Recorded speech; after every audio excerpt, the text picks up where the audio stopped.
Faixa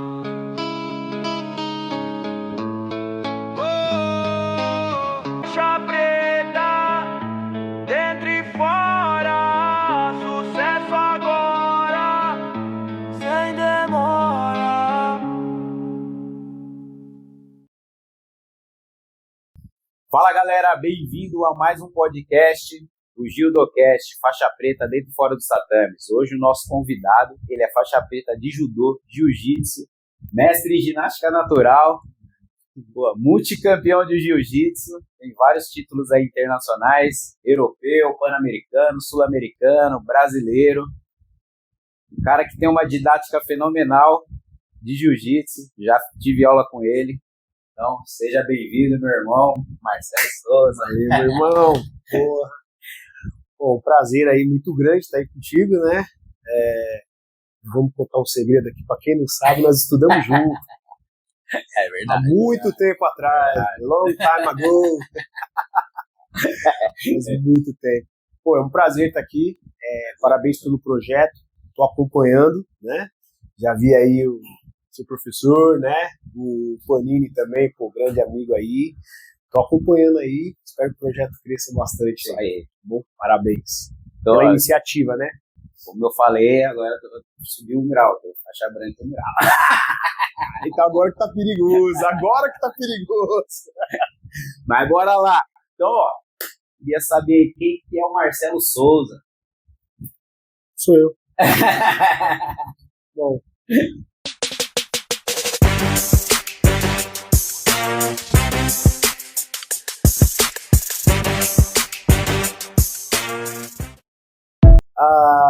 Cara, hoje é até legal você ter tocado, você falou Marcelo Souza, né? Você falou Marcelo Souza, né? O Marcelo Souza, há muito tempo, foi sempre conhecido como Marcelinho, né? E, pô, cara, foi bem legal isso, porque até tava conversando esses dias com um cara, ele falou, pô, por que você tá colocando Marcelinho? E pra mim, nunca foi um problema usar o nome Marcelinho, né? Uhum. Mas eu acho que as coisas vão evoluindo, a gente vai crescendo, a gente vai tratando alguns assuntos com mais seriedade, e usar mais Marcelo Souza e não só Marcelinho, eu acho que faz muito sentido, né? A gente chegar numa palestra lá e pô, e agora o Marcelinho. Entra lá o pequenininho, né? Pelo tamanho, não, beleza. Meu, os caras falam, mano, tira esse cara daí, cara. Mudou, né? Então, é até interessante ser tocado. Mas, pô, voltando aqui à pauta, o Marcelo, pô, um cara tranquilo, sonhador, eu acho que como qualquer um, né? Acredito que o esporte me moldou bastante. Eu acho que eu nunca perdi muito as minhas raízes de quem eu sou.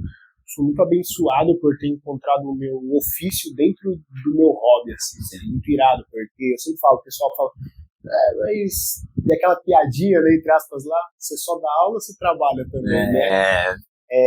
Eu vivo do meu esporte, vivo do que eu amo fazer. No primeiro momento eu sempre fui um cara apaixonado por artes marciais, então quando era mais novo, com a galera da minha idade aí, vai lembrar, ver aquele tokusatsu, vocês sabem o que é, aqueles jiraiya, essas coisas. Eu lembro que tinha um seriado pequeno, chamado Pequeno Mestre, eu sempre fui muito apaixonado por isso. Encontrei o judô como meu primeiro esporte de luta, né?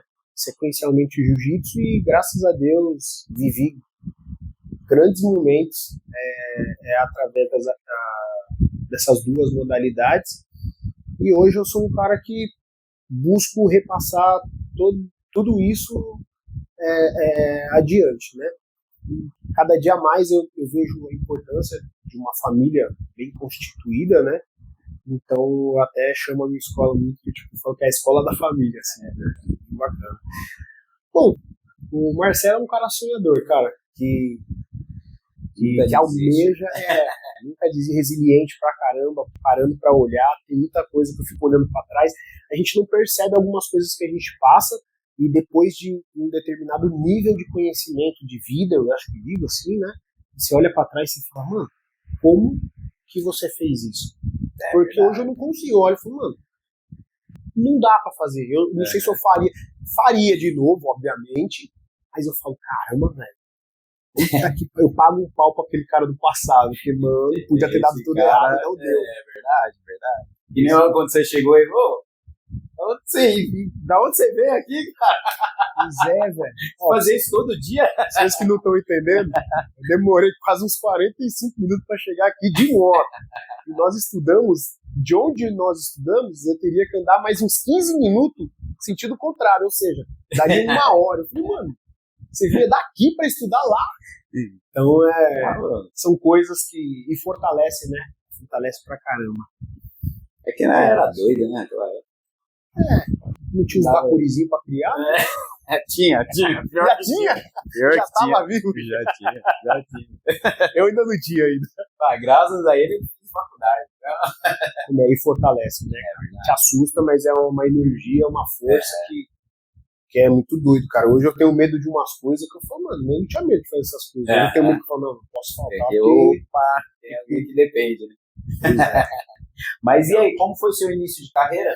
Como você iniciou, tanto no judô como no jiu-jitsu? Cara, eu conheci, como eu falei, um moleque que sempre sonhou, mas nunca tive condição de entrar numa escola de luta. Eu não sabia o que eu gostaria de fazer como luta, mas eu sabia que eu queria lutar. Eu achava legal dar um mortal, voadora, pula daqui, pula da colar, moleque fantasioso, você olha, você vê, acha que é tudo que é verdade. E até que no ano de 2000, tinha um projeto do governo aí que chamava Parceiros da Família, Parceiros do Futuro, não sei se era esse o nome. Escola da Família? Não, isso veio depois, era antes. É o mesmo projeto. Sim. A política vai trocando a gestão, ele troca o nome para falar que é ele, mas começou. E tinha um amigo lá do bairro lá, o Fábio Stort, e ele se voluntariou e começou a dar aula de judô lá dentro do colégio. Então eu treinava judô somente aos sábados, né? E foi onde, inclusive, agora, foi o Rubens que começou a treinar, você não vai lembrar desse, tinha o Reginaldo, tinha o Michelzinho, e tinha uma pessoa que ficou muito famosa também depois, que é a Thalita Nogueira, que a Thalita treina. Ela começou lá também. Entendeu? O Rubens você conhece, né? Também. Nós começamos a treinar ali. Depois de um tempinho, a gente migrou pro dojo de onde esse meu amigo treinava, que era no Okinawa de Ipiranga. E pra mim, eu faço parte de lá até hoje, eu nunca mudei de dojo. Felizmente, não consigo praticar com frequência, né? Mas me considero parte ali que praticamente tudo começou pra mim. É um dojo no Okinawa de Ipiranga, ali no Moinho Velho. E, cara, escola tradicional, né? O judô mais formativo, não era tão competitivo, a gente ia para as competições. Cara, mas ali foi onde eu dei minha primeira virada de chave, foi bem interessante. Quando eu cresci um pouco em comunidade e minha mãe não me deixava sair na rua. Deixa eu bater, aquela coisa. Porra, eu era ruim demais de futebol. E aí, os dois. Nossa senhora, meu Deus, mano. Vai jogar bola, eu era o último a ser escolhido. Eu vou no gol. Você é muito pequeno, sai fora. Mano, aí eu não tinha essa vivência de rua, né? E aí eu lembro que inconscientemente, obviamente, minha mãe ficava assim, falando, não vai brigar, não sei o quê. E aí eu fui meio me acuando, eu era um cara que, tipo, na hora de trocar uma ideia com alguém, eu ia afinar a voz, abaixar a cabeça, não olhar no olho. Então isso é até umas lições que eu tento passar adiante hoje, né? E no judô, a primeira vez, eu peguei e derrubei um cara maior do que eu. E tava no randori. Aí eu falei, sabe o Homem-Aranha? Eu consigo. E ali foi meu primeiro grande aprendizado no judô. Tipo, aprender a enfrentar e entender que você pode. Né? Então, ali foi meu primeiro grande aprendizado. Em 2004, eu conheci a Cícero Costa, né? Então, 4 anos depois de judô, e aí eu iniciei os treinamentos. Lá já teve um viés diferente. Era o jiu-jitsu, mas era um jiu-jitsu de competição. Sempre foi quem pode mais chorar menos. Sabe aqueles ditados onde o filho chora e a mãe não vê? Tudo isso lá valeu a pena. Era muito legal, assim, nesse sentido. E eu me apaixonei por essa parada. Eu falei, mano, legal esse negócio. Eu já tinha, o judô me preparou para aquele momento, né? Então foi muito legal. E foi bem interessante porque eu estudava pela manhã, a gente estava fazendo faculdade pela manhã, e na verdade, não era faculdade. Ainda não, 2004. Não, 2004, o que eu fazia? Não, mentira, eu não estava na faculdade. Nessa época eu já estava trabalhando no shopping. E aí eu entrava no shopping às 10 horas da manhã e eu só saía, era muito tarde. Mano, às 2 horas da tarde e eu saía muito tarde. Depois é que eu fui pra faculdade. Isso foi logo no começo. E aí eu treinava somente às 11h30 da noite. 11h30 da noite começava o treino. E aí também tem uma outra pessoa que você conhece, que é o Thiago Barros.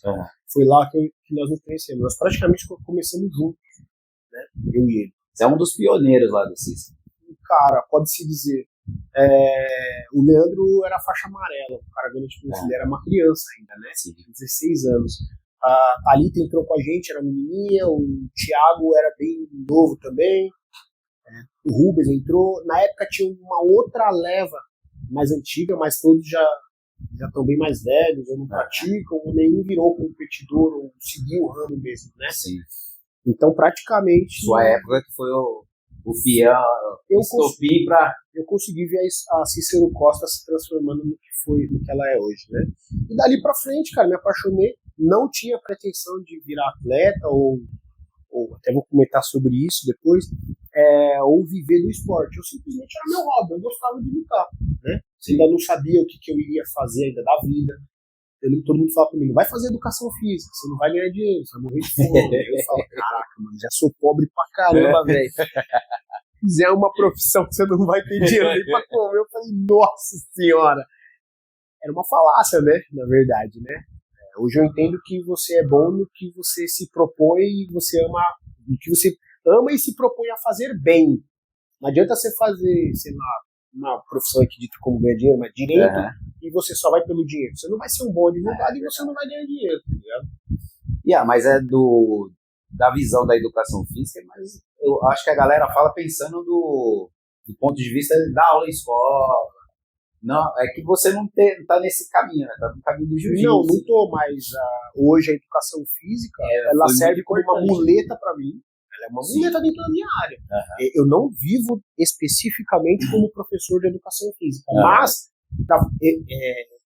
para conduzir bem uma aula de judô, de jiu-jitsu, de ginástica natural, é interessante. Não estou falando que um cara que não fez não possa dar uma boa aula, mas é interessante você entender biomecânica, fisiologia, até mesmo a psicologia do esporte. Sim. Lembra da Eliane Lemos? Sim. A gente conversava com ela.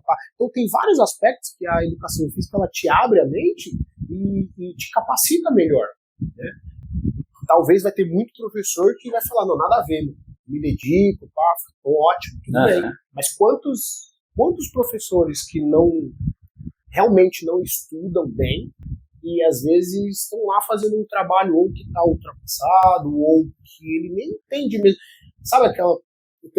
Como posso falar assim, uma trava com coisas de tipo, chegou na aula, aí o cara começa, corre 10 para cada lado, polichinelo, flexão de braço, abdominal. Cara, tudo bem? Eu quero morrer. Aí é rápido. Tipo assim, se falar assim, vai aquecer? Vai aquecer. Não tem problema nenhum, vai aquecer. Mas pensa, uma aula de 1 hora, 1 hora e meia. Se tu investe meia hora, porque é muito tempo, eu acho, mas meia hora, 15 minutos, que seja 15 minutos, nesse tipo de atividade, ele não influencia direto na parte técnica. E aí o aluno, uma pessoa dita como comum, se for um atleta, é pior ainda. Aí já...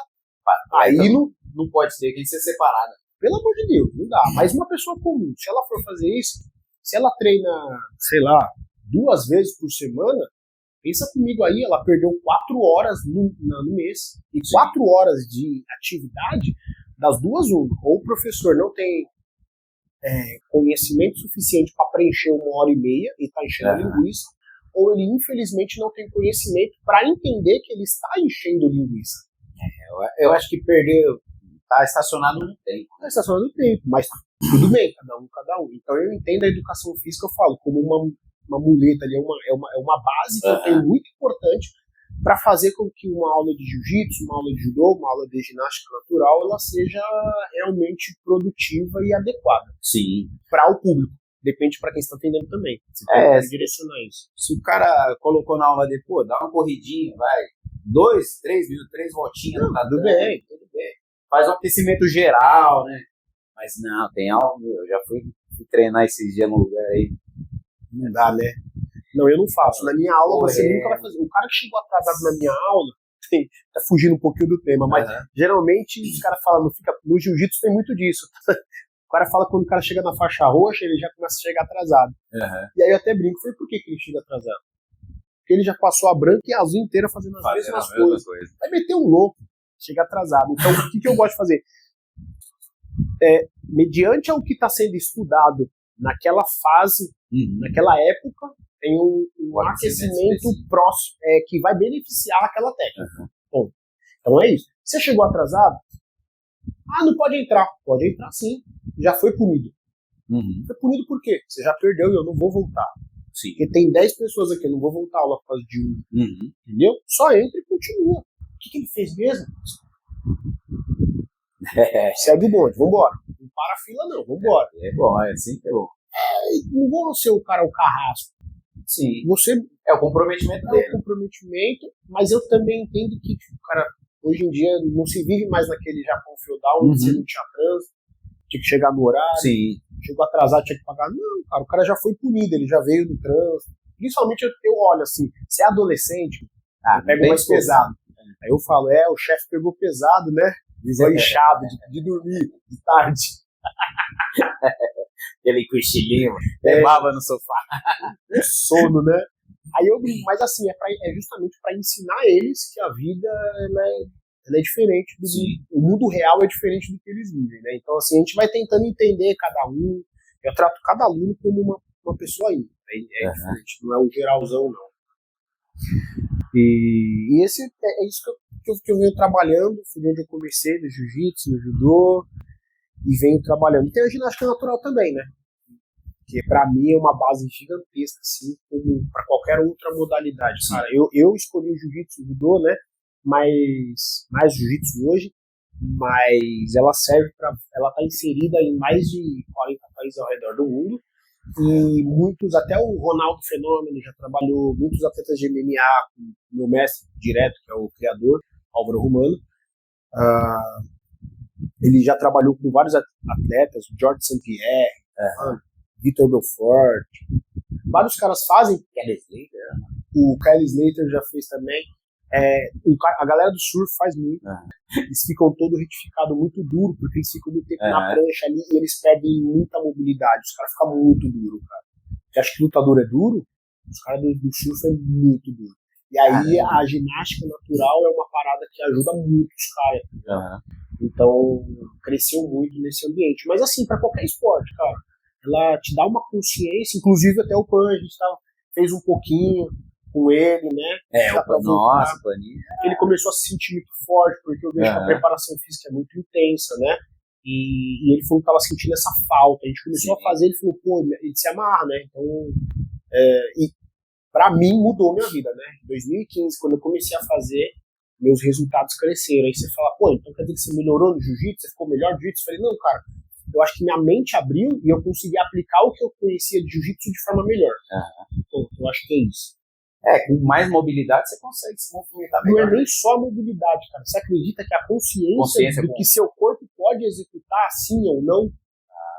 Porque é muito doido, entendeu? Um dia até, se for fazer uma aula, a gente marca um dia, a gente vê, aí você começa a fazer e você fala, caramba, como é que eu não consigo fazer isso? Aí eu te mostro, não, mas vem por aqui, ó. Não vai por aqui, não, vai por aqui, ó. Lá consegui. Aí você fala, ué. Então você fala, por exemplo, né? Então você pega um cara, um atleta, geralmente um atleta é um cara que tem uma inteligência sinestésica. Né? Acho muito difícil o cara não ter. E aí ele tem uma dificuldade de reproduzir um movimento. É muito legal quando você demonstra para ele de uma forma que ele possa depois colocar dentro do ambiente dele, dentro do esporte dele. Então para mim fez total diferença. Total diferença. Interessante. A primeira vez, faz uns 2 anos, tô enrolando para fazer o podcast. Tudo. A primeira ideia que eu tive, na verdade, era assim, fazer algum bate-papo, conversa pô, e trazer os caras que é atleta, tudo, mas vamos passar uma posição. O cara ensinar a melhor técnica que ele tem. Uhum. Mas eu falei, pô, aí só vai pegar cara que é atleta, né? E os caras que não é campeão, mas é bem sucedido em outras áreas. Tá cheio de gente. É o que mais tem, cara. Essas histórias que a galera precisou. Verdade. Porque é um aprendizado de vida. Pra mim, foi uma salvação, querendo ou não, entrar pro judô, né? É onde que eu conquistei tudo, né? É minha família. Mas, e se eu levasse só pra essa área do esporte, ensina a posição, esse aqui, todo mundo já faz, né? Todo mundo ensina a posição. É muito rápido. Não é raso, mas dentro do que as artes marciais promovem é muito raso, né? Sim, sim. Eu acho que a cereja do bolo, ser bom de fazer um golpe ou ser um campeão, hoje eu enxergo isso. Eu já dei muito valor pro cara. Cara, esse cara é bom de luta, hein, meu? Esse cara é bom de judô, esse cara é bom de jiu-jitsu, legal. Mas às vezes o cara é raso. Ele só é bom de bater nos outros. É verdade. E o cara não tem nada pra te ensinar. Aí eu vou bater o papo com o cara não tem nada. Tem nada pra falar. E às vezes tu fala que é ok. O cara que é ok. Sim. Mas de repente o cara é um médico que te abre os olhos pra uma parada diferente. O cara é um engenheiro que ele, de repente ele mostra um negócio lá pra você e fala, mas isso aí faz sentido de repente pra outra parada aqui. E você vai vendo que as conexões, né? Você vai crescendo como pessoa. Sim. Né? E querendo ou não, vieram 3, né? E cada um não muda, né? Pô, os caras sempre tem aquilo lá, disciplina, resiliência.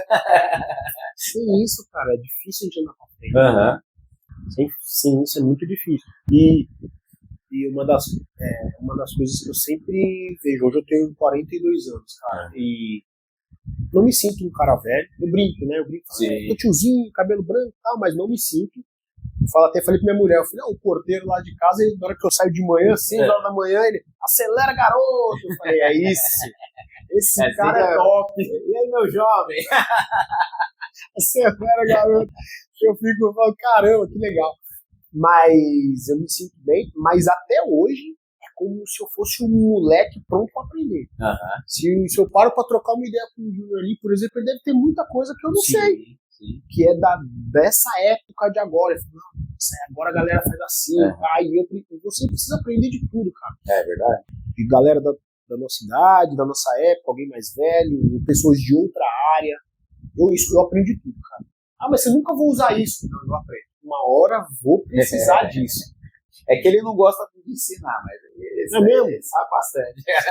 Ele deveria saber, né? Sabe, pô. Nasceu. Fazendo final com o pai, alguma coisa tem que saber. Nasceu e foi criado no mesmo tatame, quase. Olha, caramba, que sonho, hein? Que sonho. Pensou? Sonho. Com quantos anos você começou, mano? Judô? Eu comecei com 13. 13. Com 13 ele já tava tacando os coleguinhas já, né? Tá vendo aí? Legal, Tava brincando. Conheci o tatame com 17 anos só. Tarde, mas velho, né? Pra nós é velho, né? Entrando. Pro judô eu acho que é velho. No jiu-jitsu nem tanto. Não, pro jiu-jitsu não, mas hoje talvez já comece a ser. Hoje já começa a ser. Tá, eu até tocando nesse assunto, até pensei em falar. Eu tava conversando com um amigo esses dias e aí eu falou assim, Marcelo, você já foi atleta? Antes eu falava que eu era atleta. Eu falei, não, eu já fui atleta sim, fui atleta. Mas, cara, hoje eu paro pra olhar, eu nunca fui atleta. Eu sempre trabalhei e eu sempre estudei ao mesmo tempo. Não, o que isso tem a ver? Nada a ver.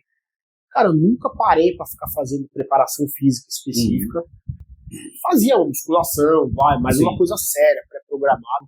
Eu ia lá e, sabe, era tudo no empirismo e na cara e coragem. Era muito doido isso, cara. Eu falei, caramba, mano. Porque às vezes eu falo, pô, eu não consegui tal tipo, eu não consegui isso 2 vezes.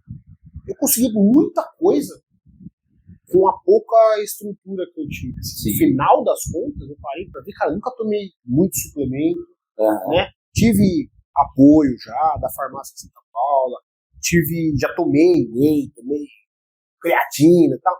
Mas sabe aquela coisa de atleta mesmo? Você fala, mano, assim, regadas do dia, agora você vai descansar, agora você vai treinar, agora você nunca teve isso, cara. Nunca teve. Pensando nisso, acho que eu nunca fui atleta. Atleta, mano. Nunca recebi pra treinar. Foi tudo na loucura. Tinha uma época que, por exemplo, eu não competia porque eu não tinha o dinheiro pra competir. Sim. Aí o Cissão tinha. Cara, isso é legal. Quanto que era o campeonato? Era tanto, né? Aí o Cissão pegava quem tinha. Tinha um outro que tinha condição. Aí ele pegava, falava, você vai lutar? Vou. Aí tinha um lugar que a gente podia pagar metade. Então ele colocava. Que é projeto social. Aí ele colocava o cara pelo projeto, mas não era sacanagem, era pra poder pegar a metade e dar pro outro moleque que não tinha condição. E era assim que eu competia. Era assim que eu competia, cara. Só quando tinha alguém pra me dar esse suporte, né? E às vezes que eu ia, eu tava sempre no pódio. Então eu acho que se eu tivesse tido um suporte financeiro melhor, financeiro pra quê? Pra não precisar trabalhar, né? Talvez teria tido melhores resultados. Mas, talvez, se eu tivesse um suporte financeiro melhor, eu não teria a gana de vencer e talvez eu não teria tido resultados melhores. Ou seja, não dá pra saber, né? Mas eu acho que da onde a gente vem, né? Será? Pela vontade. Eu não sei, porque às vezes você olha, tem galera que tem tudo, mano. Tem tudo. O cara tem tudo. Tipo, o pai paga a viagem, a mãe dá todo o suplemento, tem um professor bom, tem tudo as coisas e, tipo, você vê o cara tá... Mas aí é porque o cara tem tudo, né? Já tem uma família que já tá levando no colo, né? Só tá assim, ó. Deuses, leva meu filho pra ser campeão. Então, mas não dá, né? Não ralava pra caramba. Cara, é muito louco, tem que ter um equilíbrio, né? Pra tudo. Não pode... Você não ter nada, tipo, é difícil. Você sai na vida, você sai no menos 10, né? Eu acho que sair no 0 tá bom. E sair no mais 10 também é muito fácil, entendeu? Tem que sair no meio aqui, ó. No menos 1 seria top, no menos 1. Mas no menos 10 é doloroso, mano. Cara, você fala a mesma coisa. O ano passado, falando com o Júnior, né? Pô, tem cara... Aí ele assistindo o documentário do Ayrton Senna, o filme do Ayrton Senna. Pô, não tinha como o Ayrton Senna não ser campeão mundial várias vezes. Pô, ele já tava mais 50, cara. Saiu no mais 50 só precisou de executar aquilo com vontade. Ele teve dificuldade, viajou pra Europa pra ficar 6 meses lá. Não, é a família que mandou. A dificuldade dos caras é essa, né? Que tinha que... Ele foi um cara que teve tudo, mas graças a Deus ele alinhou com a vontade. Também porque naquela época a galera tinha mais gana, mais vontade de vencer, né? Hoje em dia, sei lá. Não sei. É diferente. Geração vai mudando, não dá pra criticar a geração que é outra, né? É diferente. É isso, cara. E qual que foi a sua maior dificuldade, assim? Tirando essa parte financeira, teve isso mais aí alguma... todo mundo. Cara, eu acho que, apesar dessa dificuldade toda, acho que o financeiro ele leva para outros ambientes, mas se a gente tirar o financeiro, cara, hoje em dia eu olho para trás e eu sinto que a minha mãe foi uma pessoa incrível, né? Ela foi, meu pai, minha mãe, ela foi, caraca, não tem outra palavra para dizer, não sei, incrível para ela. Cuidou de mim, mesmo num ambiente muito ermo, muito hostil, né? Muito perigoso, enfim. Mas não foi uma dificuldade. Eu acho que eu digo que eu sinto falta assim, hoje, porque hoje eu sou pai. E eu acho que o filho ter um pai e uma mãe são funções totalmente diferentes, cara. Assim, o amor é o mesmo, mas o pai ele cria de um jeito e a mãe cria de outro, né? Minha mãe teve que fazer essas duas funções. Eu sinto falta de ter tido um pai, né? Sinto falta. Fico pensando, imaginando como teria sido se eu tivesse aquela presença masculina ali, né? Eu lembro que até com uns 15 anos até deitava e chorava. Porque, cadê meu pai? Você tá lá, tal. Acho que foi o momento mais, assim, que eu lembro dele, assim, dessas paradas. Por que não tá aqui, né? Ficava me questionando. Mas fora isso, cara, eu acho que foi tudo muito pautado muito em parte financeira mesmo, cara, essas dificuldades. Mas é como eu digo pra você, como eu falei, tem coisas que eu olho pra trás e eu não sabia que eu tava vivendo aquilo. Sim. Hoje eu vejo, na época eu não percebia. Então teve época que, mano, Minha mãe trabalhava em casa de família, ela levava o pão duro, né? Pão duro mesmo. Aí eu cortava ele, passava uma manteiguinha, açúcar, pãozinho, deixa ele aqui. Água, um gelinho, e aí jogava lá um açúcar também. Mano, eu comia pão com manteiga e açúcar e água com gelo e açúcar. E falava, que gostoso. Mano, você olha isso, porra, você fala, caralho, que merda, mano. Passando. Hoje eu olho. Então hoje a condição de eu chegar e pegar minha mulher e falar, vamos comer numa parada ali gostosa. Vamos comer numa... Dá pra ir todo dia, mas vamos ali comer num lugar ali. Então eu olho e falo, caramba, mano. Então isso é uma coisa que eu dou graças a Deus, assim, por ter conseguido nem perceber isso enquanto criança, né? Nem perceber isso. Hoje eu percebo. Mas ainda bem que a gente percebeu. Graças a Deus que eu não percebi, né, cara? E foram várias coisinhas assim que eu passei assim, mas eu não gosto de ficar falando muito assim, mais porque parece que tá de história triste, mas eu acho que tudo isso me faz não desistir. Sim. Independente da situação, eu olho e falo, cara, eu tô bem demais, isso. Entendeu? Você olha pra trás e cara, que orgulho. Porra, mano, os caras roubaram minha moto, eu falei, isso, desgramado. Deus vai pesar a mão em você, porque eu vou trabalhar e eu vou comprar outro. Entendeu? E então parece que assim nada nos atinge com tanta facilidade, assim, né? Eu tenho até um pouco de dificuldade de entender quando outra pessoa tá com um problema. Eu tenho um pouco de dificuldade. Eu falo, isso não é problema. Entendeu? Eu tenho que tomar cuidado até, né? Porque eu falo, isso aí não é problema. Só que da mesma forma como muitas vezes eu acho que eu tenho um problema, eu olho para outra pessoa e falo, não, eu também não tenho problema. Porque eu tenho todo o meu corpo inteiro saudável, não tenho problema de saúde, tenho uma esposa, tenho uma filha linda, tenho uma família, tenho amigos, tenho muitas pessoas amigos, e eu falo, não, você não tá com problema. Entendeu? Sim. Então a gente tem que estar sempre se olhando e prestando atenção. E cara, essas coisas é muito doido, porque a história de vida é tatame, entendeu? Tatame no mente. Aí eu quero ser campeão. Meu irmão, se você não batalhar, você não vai ser campeão. Desculpa. Não vai ser. Eu vou bater no cara. Ele também treina. Só você treina? Ele também. Mas sou forte. Ele também. Tem muita coisa. Então, assim, qual momento, qual a maior dificuldade que você teve, cara? Cara, só a grana mesmo, né? Só a grana mesmo, assim, no final das contas. Na verdade, cara, eu até agradeço a Deus por ter me colocado nesse caminho, porque hoje eu me sinto muito vitorioso. Você fala assim, pô, mas você tá rico? Não tô rico não, cara. Mas eu não passo fome, tenho um teto pra morar. Mas você não tem dificuldade? Tem. Eu moro no Brasil, cara. Como é que eu não tenho, pô? Tá maluco? Mas se programando direitinho, você consegue fazer algumas coisas. As coisas estão acontecendo aos poucos. Graças a Deus eu tento estar próximo de pessoas boas, entendeu? Eu percebo que tem alguma coisa que não está de acordo com minha forma de pensar ou uma coisa que não esteja alinhado com o certo, eu não vou brigar, tá ligado? Aí você dá um passo para trás e que a pessoa seja feliz no caminho dela, entendeu? Então eu não tenho muito a reclamar não em relação a isso, assim, necessidade. Você falou que em 2004 eu trabalhava no shopping. Na mesma época eu trabalhava no mercado também. Era isso, das 2 às 10, sábado, domingo, feriado, véspera de Natal, Ano Novo. Ô, Manoel, vamos viajar! Viajar. O que significa isso? Eu nem sei. Foi um ano assim que eu trabalhei que eu nem treinava, velho. Era uma vez no mês. Pois é, velho. Ia competir com os caras, mas saia na porrada.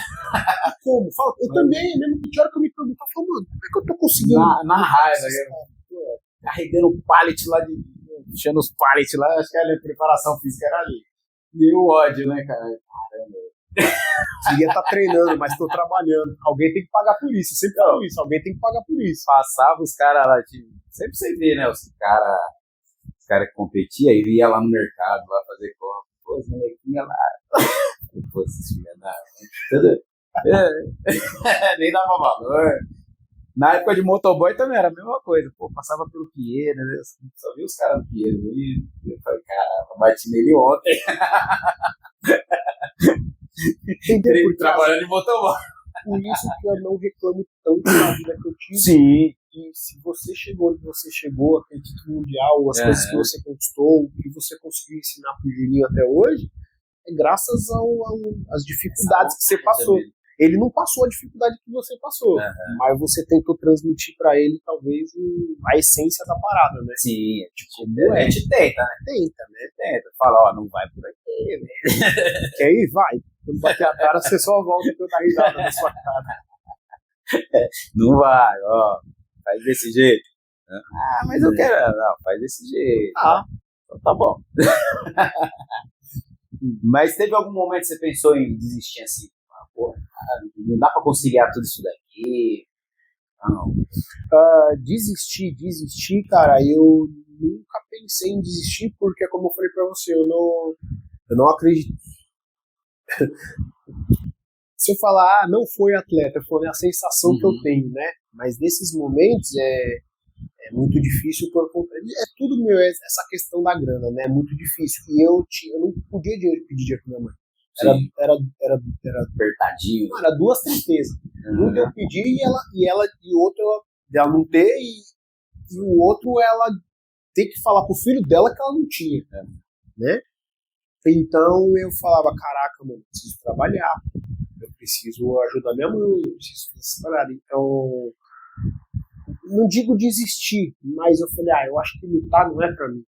Assim, no sentido, isso leva muito dinheiro, isso é muito difícil. Inclusive, eu fui um dos poucos, na época do Leandro, a Thalita, o Thiaguinho, né, que ia competir no Rio de Janeiro, quando o brasileiro era lá. Sim. Eu não, nessa época eu só lutava paulista, né? Então, eu não tenho título, eu nunca lutei um brasileiro, só lutei o brasileiro na preta. Eu só lutei os campeonatos maiores, tudo na preta. Todos os meus títulos melhores foram de preta. Para trás era só título paulista, não tinha nenhum título de BJJF. Porque eu não tinha grana para custear. Com certeza que se eu tivesse lutado, eu teria sido campeão brasileiro lá atrás. Só consegui depois lá na preta, mas quando as coisas já estavam melhor.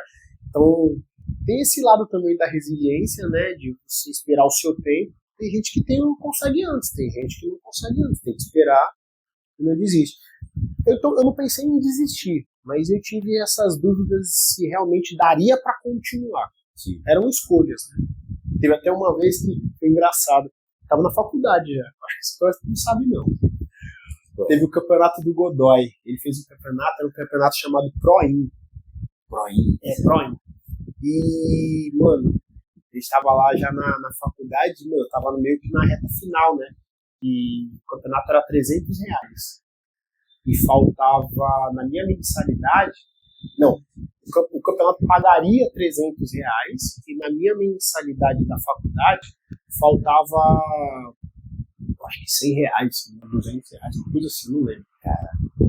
E aí é o que eu tô falando, eu não tinha como de onde tirar o dinheiro, né? E aí eu fiquei pensando, aí eu orei assim, o que eu faço? Me ajuda. Aí meti um jogo do Tigrinho quase, né? Quase, não é jogo do Tigrinho. Eu peguei da mensalidade R$100, ninguém não tinha nem pra pagar pra mim nesse dia.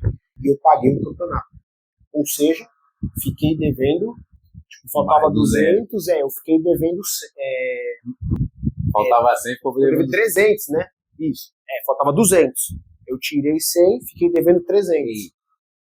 E aí ficou mais difícil. Ou seja, é a loteria. Eu tinha que ganhar o campeonato. E aí foi porrada por um lado, porrada pro outro. Eu ganhei do moleque. Aí na segunda eu ganhei do moleque que veio do Japão. Tava lá no Barbosa. Japonesinho brabo, mano.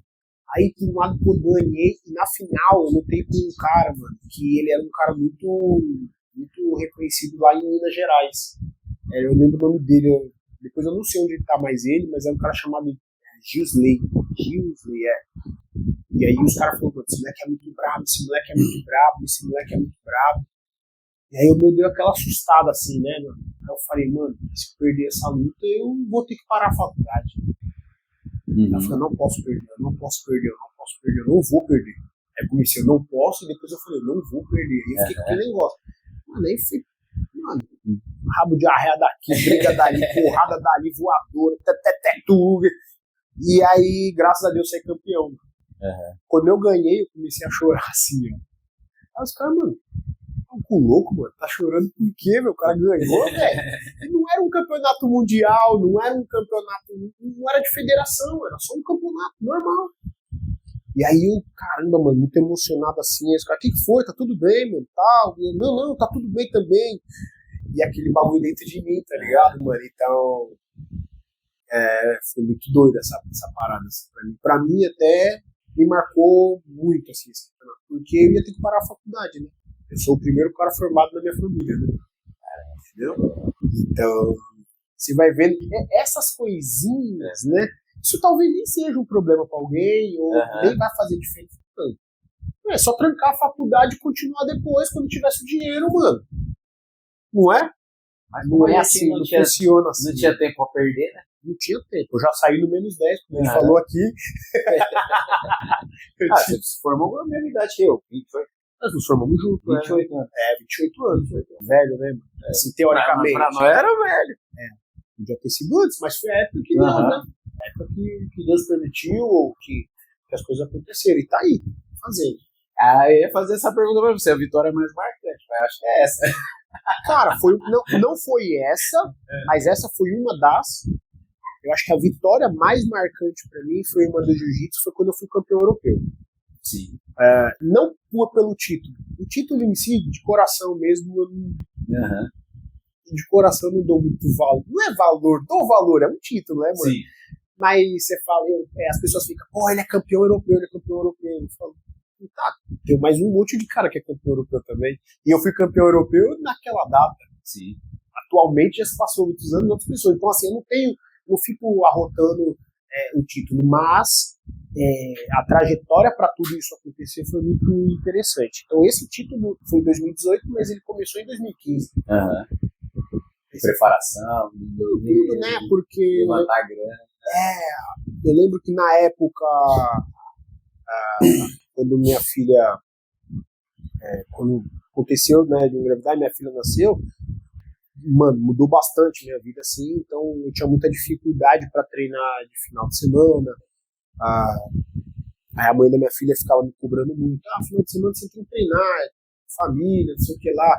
E o treino pra mim nunca foi, já era trabalho, na verdade, já não era mais diversão, né? Eu já via, falei, mãe, eu acho que dá pra viver disso, E aí as coisas foram diminuindo. Quando deu em 2015, eu voltei a competir. E aí eu comecei a treinar, tinha um grande moleque, gente boa pra caramba, que é o Igor Brabo. Hoje ele é faixa preta, na época ele era faixa roxa. O Igão, né? Ele era faixa roxa na época. Mano, só tinha tempo de treinar com ele. Eu não conseguia treinar, porque eu dava aula lá no Alto de Pinheiros, né, com o FIT. E, mano, uma guerra, né, cara? Ia pra um lado, ia pro outro, trabalhava não sei aonde. E quando a gente dava aula lá, eu treinava só com ele. Em 2015, só treinei com ele. Esse ano, eu voltei, fui campeão de todas as etapas do Circuito Paulista e não tomei um ponto. Aí eu falei, não tô morto não. Acho que dá pra fazer alguma coisa. E aí eu comecei a competir dentro de, tipo assim, o Paulista, tudo mais. Começou a acender aquela chama de novo dentro de mim. E eu falei, mano, eu acho que eu vou tentar umas coisas maiores. E aí foi quando eu comecei a lutar em BJJF. Sim. Aí comecei a lutar SP Open. Aí eu comecei no ano seguinte, 2016 e 2017. Em 16 e 2017 eu fiquei lutando Curitiba Open, os que era mais perto de chegar assim, eu tinha uma condição, eu dava Floripa Open porque eu tinha onde ficar. Era mais longe, mas eu tinha onde ficar quando eu chegava lá, então eu fazia cálculo. Eu tinha que fazer cálculo. Não dá pra ir, por exemplo, que, sei lá, Maceió. Maceió, porque Maceió Salvador é cidade turística e tinha passagem e eu não conhecia ninguém assim, né? Então ficava um pouco mais complexo pra mim. Então onde eu tinha uma facilidade, os caras, pô, vamos aí, vamos junto, você fica comigo e tal. Eu falei, não, demorou, dá pra ir. Rio, dá pra ir algumas coisinhas. Aí eu comecei a lutar isso. Mano, ele tava sempre ali no pódio. Eu falei, pô, eu acho. Aí quando chegou em 2018, eu falei, eu acho que dá. Acho que dá. E eu já tinha tentado para os Estados Unidos e fui negado, infelizmente, 3 vezes, né? Aí eu falei, cara, então eu vou ter que tentar o europeu. Por isso que eu não fui tentar o mundial. E o Pan-Americano que eu tenho é daqui do Brasil, né? Aquele Pan-Americano da CBJJI. Então eu falei, vou tentar o europeu. Aí comecei a fazer seminário. Não gosto muito desse negócio de fazer. Eu sei que tem gente que faz, não tem problema com isso, mas não gosto de fazer rifa, não gosto de pedir dinheiro. Eu gosto de trocar o meu trabalho por remuneração. E aí eu comecei a fazer seminário. Cara, fiz seminário de R$10, fiz seminário de quanto você contribuir você pode, fiz seminário de R$50 e fui fazendo. E fui somando.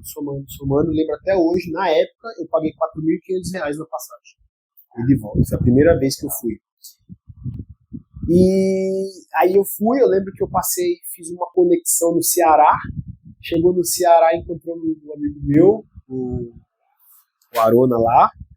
Aí ele me pegou no aeroporto, tomei um café lá com ele e tal, aquela coisa toda. Depois eu fui pra Cabo Verde. Mano, nossa, pinga. Mano, meu irmão, sozinho, nunca tinha saído do Brasil. Não tinha ido pro Chile, mas no Chile, tipo, cheguei, no aeroporto me pegaram, no aeroporto me levaram, fui embora. Sozinho, essas paradas, foi na Europa. Aí passei no Cabo Verde lá, lembro que era Cara, foi muito engraçado. O aeroporto minúsculo, o povo, tipo, muito bagunceiro, assim, cara, a galera. E ninguém ia até perto da pessoa pra conversar. Ele falou, tudo lá gritado. Eu falei, meu, que 25 de março é essa? Aí eu olhei e falei, cara, que loucura. Tá bom, fiquei lá. Aí cheguei em Portugal. Aí, Portugal, um amigo meu, o Thales, estava lá com uma outra família. Que aí eu conheci essa família. E depois, todos os outros anos que eu fui, 2018, 19 e 20, eu fiquei com essa família. Que é o Fernando lá, a família do Fernando lá. E, pô, uma saudade deles. Se forem ver, um abraço, obrigado por tudo aí. E aí, beleza, cheguei, fui lá, treinei numa academia também, que até hoje é um amigo nosso, que é o Mestre Denis, como é que é o nome? BPT. B, bola, pato, tatu. BPT Portugal, é isso aí. Não sei o que significa, mas é do Mestre Denis lá. E eles me acolheram, um treino fortíssimo, cara. Nossa, brabíssimo. Fiquei com eles e eu fiquei uma semana lá, né? Aí eu lembro que a gente foi lutar lá não sei se conhece esse ginásio de Velas. Não. Mas é onde acontece os de judô lá. Cara, eu lembro que falou, amanhã é o dia. Beleza, dormi, acordei. Quando eu cheguei lá, cara, tava sozinho, né? Aí eu abaixei a cabeça na primeira luta. Falei, tô em Barueri. Fiquei com medo, sabe? Eu fiquei com medo de me... Caramba, tô em Portugal. Falei, não, tô focado. Baixei a cabeça, tô em Barueri, vou lutar. Aí levantei a cabeça, fiz a primeira luta com o espanhol lá, o cara todo invertebrado, né, mano? Mas consegui passar, e aí fui passando minhas lutas, e a final, na verdade, eu encontrei nada menos que Thiago Barros. E na minha cabeça, cara, na hora que eu entrei, eu ia falar pro árbitro, né? Tipo assim, a vitória dele. E respeito a ele, assim, porque é um cara que me ensinou muito, me ajuda muito, né? A gente, fora do tatame, a gente brigando o tempo todo. Mas eu acho que é o nível de amizade, né? É engraçado. Mas dentro do tatame eu evito brincar com ele, justamente porque algumas pessoas não entendem. Respeito ele como um professor e tudo mais. E do nada o árbitro levantou minha mão. Aí levantou minha mão, eu olhei e falei, tipo, o que tá acontecendo aqui? Tipo, não deu tempo de eu falar pro cara, sabe? Aí ele me passou. E isso pra mim foi uma das minhas maiores vitórias, porque exatamente no tempo que eu tava no meio do tatame, até sair, cara, eu fui voltando assim, ó, cara, a minha vida passou inteira na minha cabeça. Tudo. Falei, caraca, eu fui campeão europeu, tipo, foi um bagulho muito louco, assim, né? Então, isso sim, pra mim, esse título vale. Esse título vale por isso, por toda essa história, por toda essa referência. Não porque eu ganhei a luta, né? É pela trajetória. A trajetória.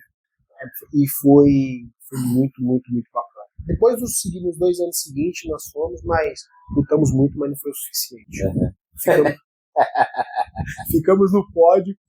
Mas tinha um portuguesinho danado lá, ele fazia um antijogo lá, cara. Cara. O cara tirou eu e ele, velho. Caramba. 2019 e 2020. Caramba. Tirou eu e tirou o Thiago. Caraca. Primeiro ano, eu acho que eu fiquei em segundo. 2019. Pô, vai tirar o cara Thiago. Então, mas ele tirou o Thiago e me assustei. Aí eu falei, eita, ué, bateu no Thiago. Não bateu, né? Pulou ali, né? Eu falei, mano do céu, eu falei, caralho, e agora, mano? Aí eu entrei meio. Aí em 2020 eu já voltei irritado, porque eu vou quebrar esse cara inteirinho, mano. Aí não deu no primeiro. Não deu, mano. Aí na final o Thiago já tava mais ligeiro que ele, mas também fez um tijolo lá no Thiago. Caramba. Putz, esse dia, putz, mano, 2 anos, nunca mais encontrei esse cara, mano. Nunca mais, eu não sei de onde que ele era. Eu sei que ele era um português, mano. Ele veio só pra azedar. Ele até azedou o pé do frango, lutando muito, mas não foi o suficiente. Mano, pra você ter um 2019, no outro ano, cara, eu acabei com minhas 2 primeiras lutas em tipo, menos de 1 minuto. Entrei, eu tava com raiva já, assim. Mano, pegar esse cara, tá na chave lá, né? Não, na última, acho. Primeiro, pum, apagou o cara. Na segunda, pum, machucou o pé do cara. Não o que eu queria, né? Mas eu tava muito bem na luta, mano. Eu falei, nossa senhora, tô voando. Voando pra fora da... Não é possível, né? Foi legal. Mas essas lições da vida que a gente vai tirando, né, cara? E no Cícero Costa lá, você foi pegou as gerações mais fortes ali, né? Cara, eu vivi muito lá. O Leandro... Eu vivi bastante, como eu falei pra você no começo, eu vi o Leandro de faixa amarela, né? E ali passaram, viu os Miau chegando, faixa azul. Tem um monte de gente que... O Mika passou por lá, pra você ter uma ideia, Diogo Reis passou por lá. Mas foi depois. Não foi na época que eu treinava lá. Não, eles eram criança também. Eles são muito novos, né? Eu acho que o Mika deve ter 21 anos, mais ou menos. A verdade dele. Então ele passou lá de criancinha também. Mas você vê, Kainan Duarte passou lá. Mano, um monte de cara que passou. Mas esses caras que ficaram lá pra sempre, ficaram até chegar a faixa preta, né, o legado. Cara, essa foi a geração que realmente colocou a Cícero Costa onde ela tá hoje. Assim. Ao meu ver, né? Foi muito bom, assim, era muito legal. E o Leandro até falava um negócio, porque tinha uma época que o pessoal começou a chamar ele. Ele falava assim, não, E isso foi uma coisa que eu guardo pra mim dele, assim. Geralmente hoje o cara fala assim, vem treinar com a gente. Te pago, sei lá, R$1.000, não sei, tô chutando, eu não sei, paga amor. O cara muda de equipe. Né? Ele muda de equipe. Eu não vejo problema quando existe um consenso de crescimento para todo mundo. Sim. Tá? Quando existe um consenso de crescimento. Mas às vezes tem um professor que ele precisa daquele cara. E se aquele cara chega onde ele está através daquele professor, eu acho que dá para tentar um pouco mais ali, né? Então tem algumas coisas. Obviamente, cada história é uma história e cada um sabe a sua realidade. Eu lembro que uma vez começaram a chamar ele, ele falou, não, cara, eu não vou, os caras estão chamando, mas eu não vou porque se eu me juntar aos caras, eu vou lutar contra quem? Como é que eu vou ser o campeão? Eu falei, cara, que pensamento louco isso, né, mano? Porque você tá numa equipe que dita como pequeno, você nem tem treino, teoricamente, pra você, mas na cabeça dele ele falou, mas eu não tenho treino, mas eu cheguei aqui justamente sem esse treino, que essas pessoas aqui que eu cheguei aqui. Né? Não tem treino, tá louco. Tem treino lá, não, mas a gente não entendia como que era o negócio. As outras equipes já eram campeão mundial, aquela coisa toda. Mas ele não ia ter aquele destaque, né? Pois é, e aí inclusive foi engraçado porque quando ele começou o primeiro destaque, tudo era na revista, você lembra da revista? Apareceu a Z, ganhou, aí nem fala. Não lembro se falaram dele ou não. Eu sei que, acho que ele ganhou pela segunda, não, acho que a primeira vez deu zebra. Se foi a primeira ou a segunda vez que ele ganhou até de um cara que foi sinistro, o Lang. E aí falaram que chamaram ele de zebra. Mano, o Lang era sinistro. Sinistro. O cara era absurdamente técnico, invertebrado, dobrava a perna pra trás, mano. Ninguém passava a guarda do cara. Ninguém. Aí lutou com o cara, ganhou, se eu não me engano, foi no Mundial lá em Abu Dhabi. Não sei se foi primeiro aqui no Brasil, foi depois no Abu Dhabi ou vice-versa. Não lembro. Sei que depois dele ter que provar várias vezes ali, sabe? Começaram a falar, tem um carinha aí surgindo. Entendeu? Aí e por quê? Ele começou a ganhar dos nomes que já eram consagrados, né? Aham. E aí o negócio foi acontecendo. Mas o mais louco do Leandro é porque, tipo, depois passou muito tempo, quando houve o racha, ele saiu lá, teve a parada, mas eu encontrei com ele e eu falei, mano, ele vai estar diferente, né? Pensei comigo, né? Mesma coisa. Parecia que a gente tinha se visto ontem, sabe? Pô, Marcelinho, caramba, pô, não sei o que lá. E aí a base dele ali, que era na Brotherhood, estava na rua de baixo da academia onde eu dou aula. Então a gente começou a se encontrar mais vezes, sabe? E, pô, muito legal, cara. Muito legal, assim. É um cara... Foi uma perda, assim, absurda. E como que foi saber a notícia, assim? Meu, pra mim foi... Cara, foi muito estranho, eu não sei te dizer como que eu me senti na hora, porque eu estava morando na Aclimação. No dia anterior, o Thiaguinho tinha ido em casa, tinha jantado lá, ele, minha esposa, a esposa dele. E a gente tava tendo umas conversas, depois, caramba, nossa, a equipe, né, mano, puta, podia ter ficado todo mundo junto, caralho. Aquela coisa normal, assim. Aí fui dormir, e de manhã minha esposa me cutucou e disse assim, nossa, muito ruim, ele vai falar assim, o Leandro não morreu. Mano, eu abri o olho, eu falei, cala a boca, para de falar besteira, mano. Tipo assim, fui meio, tipo... Foi que brincadeira idiota, sabe? Aí ela é sério. Aí, mano, eu comecei a me tremer, eu peguei o celular e comecei a ver. Aí eu comecei a tomar ciência do que estava acontecendo. Cara, não sei, assim, é um bagulho que, tipo, até hoje não dá pra acreditar, né? Eu não sou um cara que consigo lidar muito bem com a perda de alguém, né? Então foi bem triste, mano. É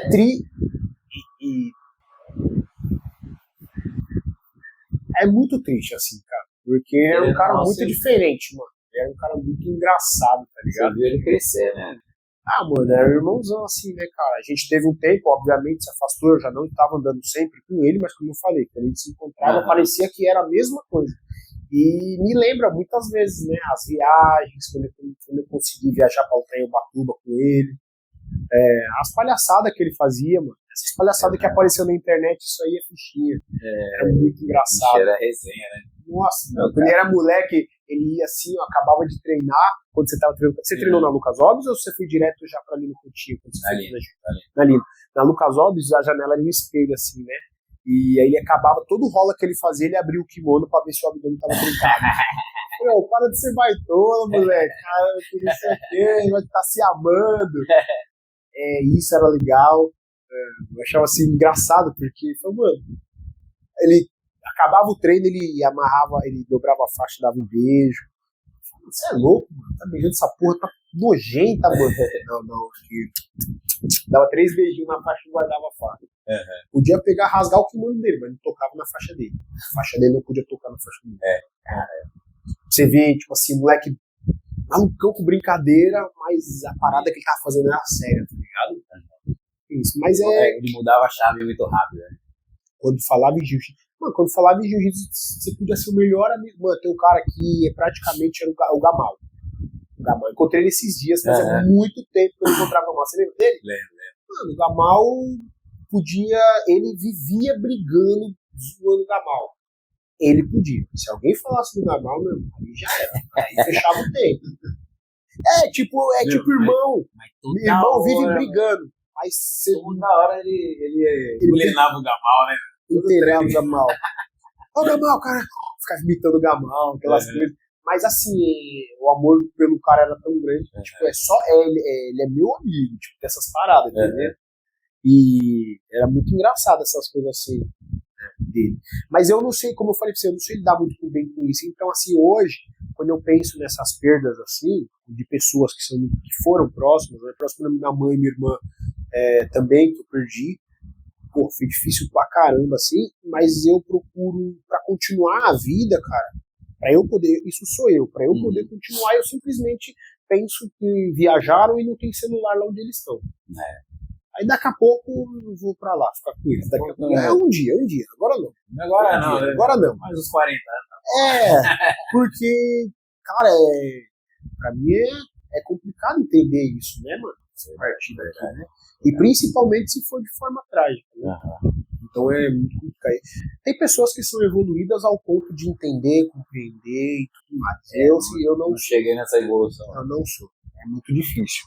Pra mim é muito difícil isso. E o pior ainda é o sentimento depois que não praticamente não deu nada pro cara. Não deu, né, mano? O cara não deu nada pro cara, né?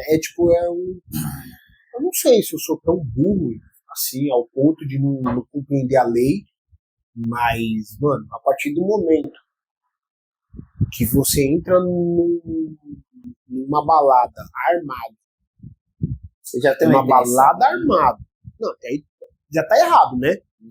Aí você olha, tem uma mesa com 5, 6 caras, lutadores, então não tem nenhum magrelo com cara de otário. E você, se eu sei que eu tenho uma rusga com aquela pessoa, a primeira coisa que eu faço é, opa, vou embora. O cara conseguiu gerar um atrito ali, independente de quem seja. Sim. Mano, você tá vendo, você tem um problema de cara, ele tá em 5, 6 caras, e dentro disso, você tendo a habilidade que o cara tinha pra falar que você atirou pra se defender e acertar a cabeça, com o nível de habilidade que tem, é diferente de uma pessoa que não tem... E por trás ainda? Uma pessoa que não tem habilidade com arma, que faz assim, mano, sei lá onde pegou. Não, mano, não estamos falando disso, né? Eu não consigo entender como o cara é absolvido, mas eu sou um leigo, né, perante essa justiça. A gente aí, né? Mas a justiça divina eu tenho certeza que ela sabe de tudo, entendeu? Então, em algum momento as pessoas que fazem mal aqui na Terra, elas vão pagar.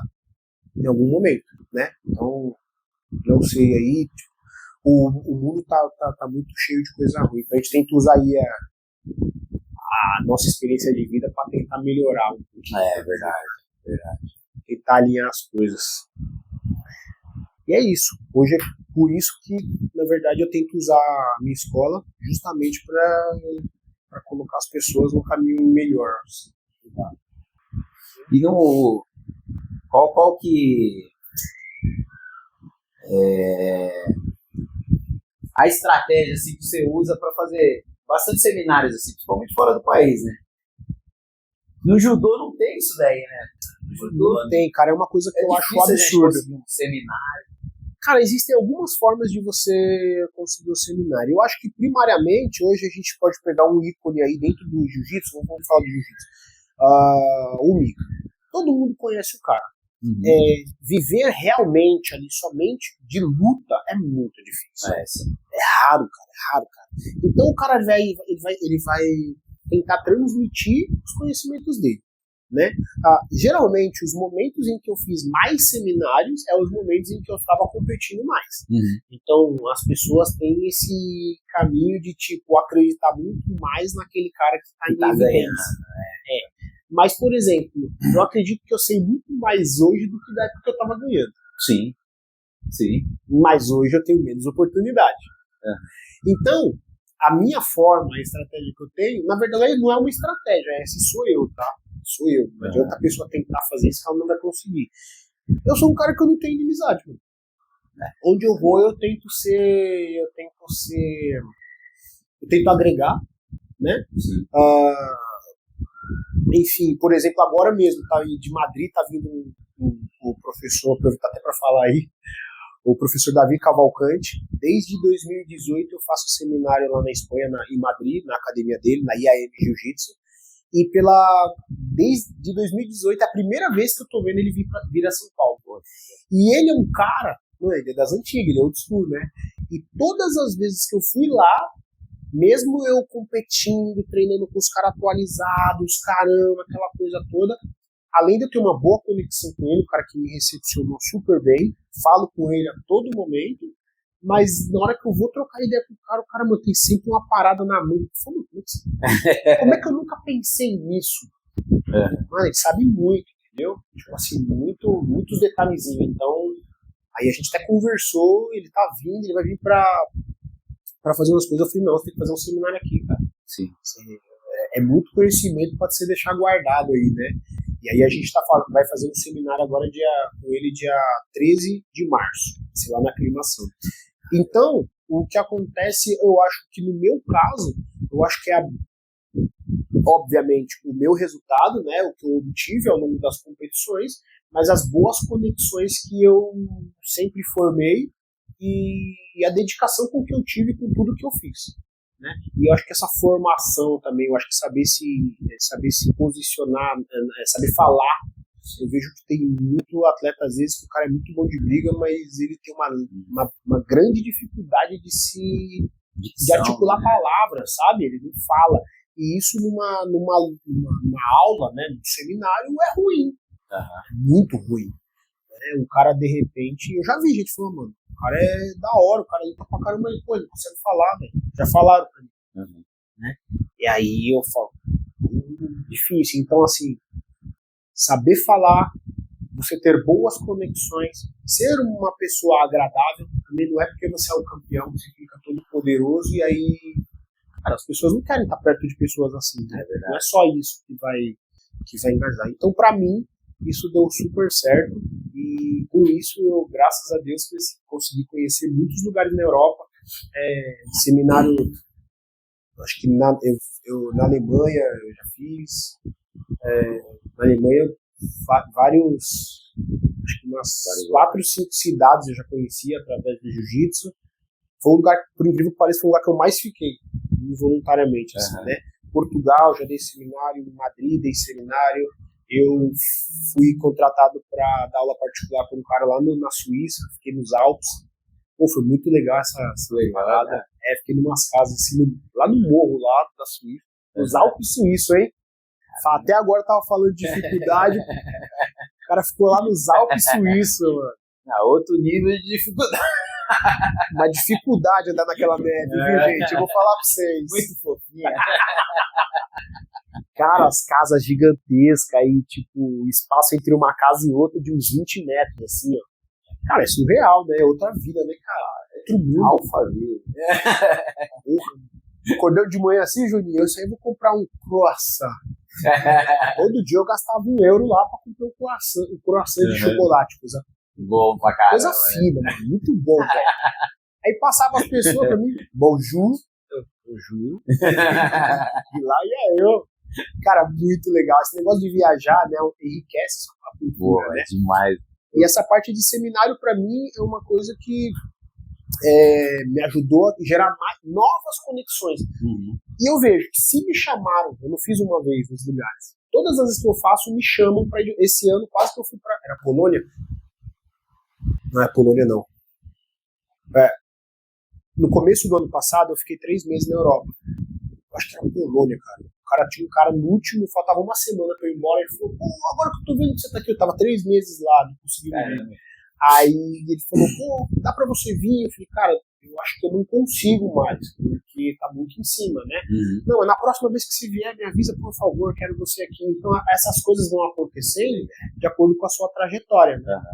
Se você também não entrega um bom trabalho, eu acredito que você não volte. Mas se você está sempre te chamando, e você perguntou de uma estratégia, não é uma estratégia, mas é a forma que eu sou, entendeu? Entendi. E em termos da língua? O idioma? Cara, eu consegui me virar Alemanha, assim, inglês. Nessa última, geralmente, todas as vezes que eu fui, eu tento falar um pouco de inglês. Não sou fluente, mas dentro do mundo do jiu-jitsu, dá pra passar bem seco, né? Óbvio que a qualidade da aula não é a mesma em relação em português. Mas eu falo inglês e quando eu vejo que eu não tô conseguindo, às vezes eu uso o espanhol e alguém traduz. Alguém lá sabe o espanhol e aí alguém traduz. Ou quando eu tô com o René, na Alemanha, geralmente, todas as vezes que eu fui, tem um cara que treinou comigo há muito tempo atrás aqui, o René Canato, ele mora em Frankfurt agora, e o cara é poliglota já, né? Português, italiano, espanhol, inglês, alemão já fala, E através dele conheci muitas outras pessoas, e ele que me levou a primeira vez. Primeiro ano que eu fui pra Europa, ele me levou, e aí eu dei uma aula em Hamburgo. Não foi remunerada, tá? Foi só uma aula. Eu cheguei lá e ele só queria me apresentar. No ano seguinte eu dei um seminário. Porque os caras gostaram. Então, assim, é assim que, na verdade, as coisas acontecem pra mim. Não pensar só ganhar também, né? Não, cara, eu sou um cara muito solido. Se eu puder entregar um pouco do que eu tenho, eu não tenho preguiça de trabalhar. Sim. Eu sempre falo isso. Tem gente que às vezes só faz alguma coisa se tiver algo em troca. Eu vou plantando minha semente por onde eu vou andando. Entendeu? Não penso muito. Se o cara quer se aproveitar de mim, tá bom. Isso é dele, não sou eu. É verdade. Verdade. Vou fazer o quê? Você quer se aproveitar? Tá bom. Né? Lá ele, né? Pelo menos me aproveitou na Europa. Entendeu? Mas não foi o caso. Todas as vezes, graças a Deus, me chamaram de volta e eu consegui fazer o dinheirinho, que ajuda bastante quando a gente traz pra cá, e algumas coisas aconteceram, né? Então você vê o ladrão daqui roubando minha moto, e aí eu trabalhando lá e de repente conseguindo uma grana pra reaver o Uber. Deus sempre faz as coisas certas. Verdade. Às vezes a moto tava mais velhinha, eu falei, vou fazer você trabalhar um pouquinho mais pra melhorar.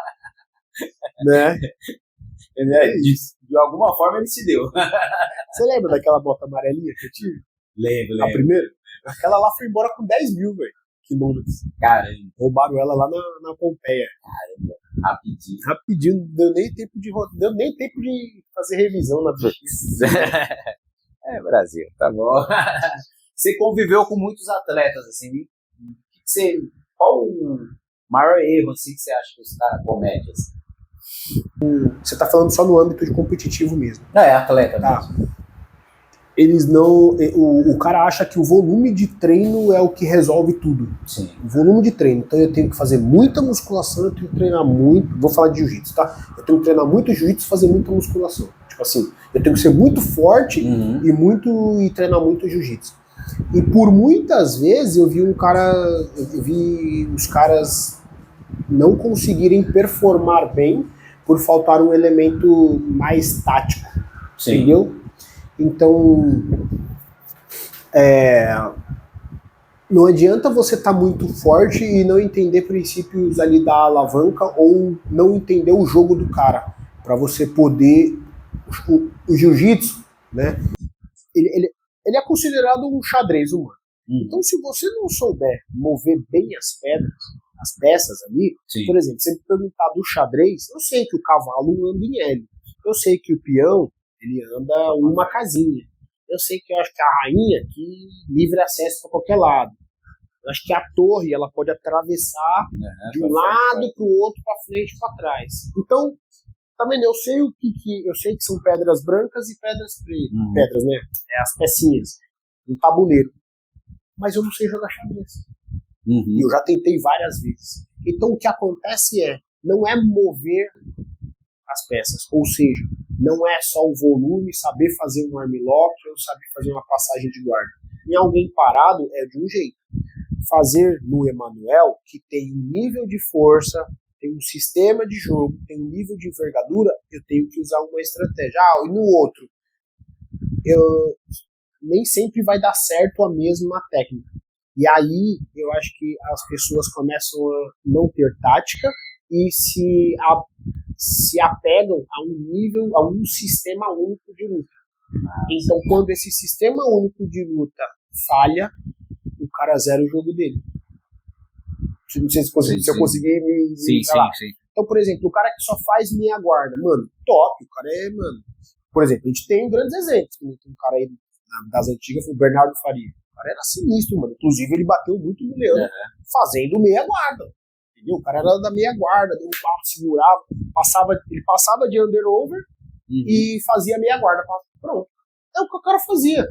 E aí, você tá falando isso, então isso... Eu entendo, gente. Esse cara, eu acho que tem níveis de atleta, tá ligado? Tem os caras que, tipo, mano, o cara, tudo que ele faz, se ele tropeçar, ele cai em cima do cara e cai passado. Tem aquele cara que é bom, se dedica pra caramba. E tem aquele faixa preta que, mano, O cara é faixa preta, mas tipo, ele não consegue nada. Então, dentro do mundo geral ali dos atletas, eu vejo às vezes a falta de tática e se apegar muito em um único sistema de luta. Eu acho que o faixa preta ele tem que... O Arona fala muito isso, né? Sim. Faixa preta tem que, das antigas, né? Fala, o faixa preta tem que saber defender a família, ele tem que saber trocar porrada, ele tem que quedar, ele tem que passar, ele tem que raspar, ele tem que finalizar. E você vê que em alguns momentos a gente encontra um cara que só faz uma coisa só e ele se frustra porque ele não consegue às vezes modificar. Ah, mas fulano de tal faz e dá certo. Mano, não é todo mundo, né?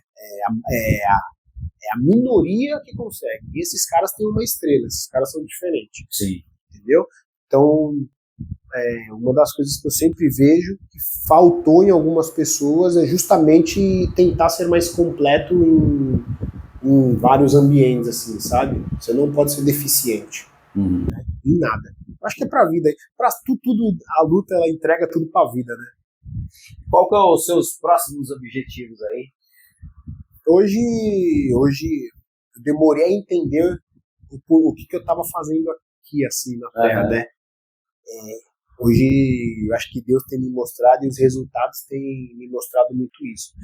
Eu nunca fui o cara, né, como eu falei pra você, eu falava isso que eu acabei de falar, eu falava pros caras, os caras falavam, cala a boca, você tem que, mano, faz força, faz musculação, quebra os caras. Eu falava, não, então eu nunca fui um cara muito bom de treino. Eu era um cara bom de luta, de não ser muito doido. Porque no treino eu treinava.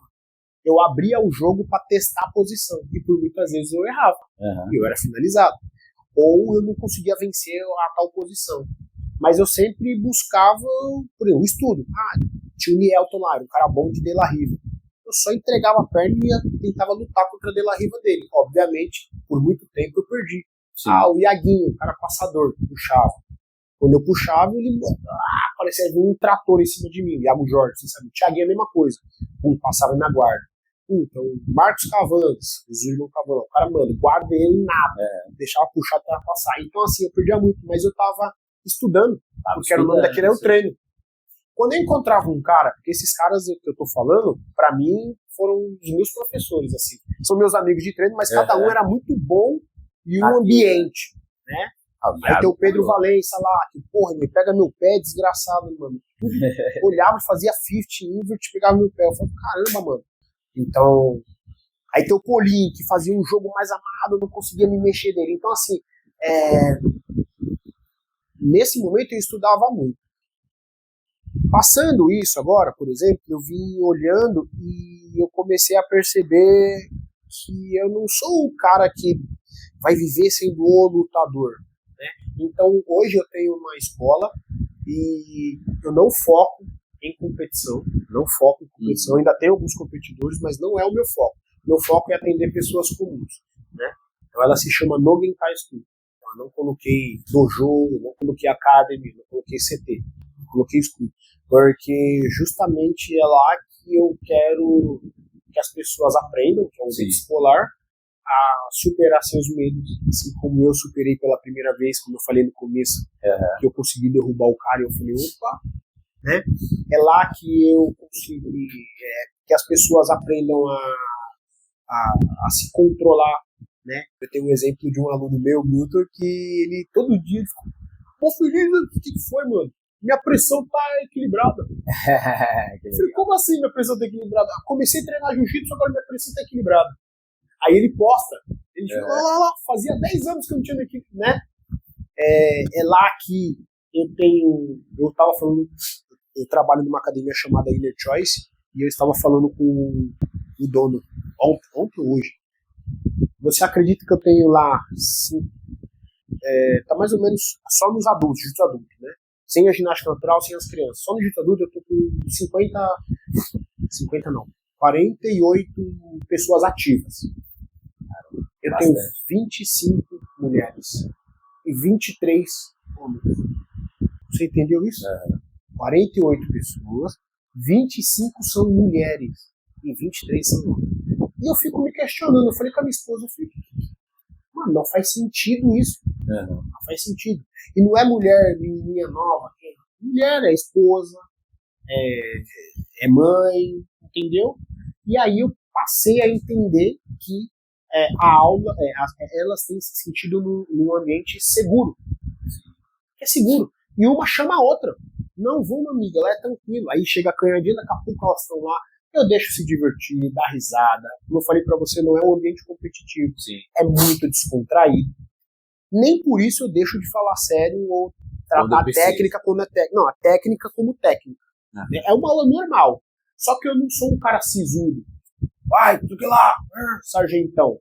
Então, brinca um pouquinho, dá risada e vai fazendo isso. Então, assim, eu tenho desenvolvido isso.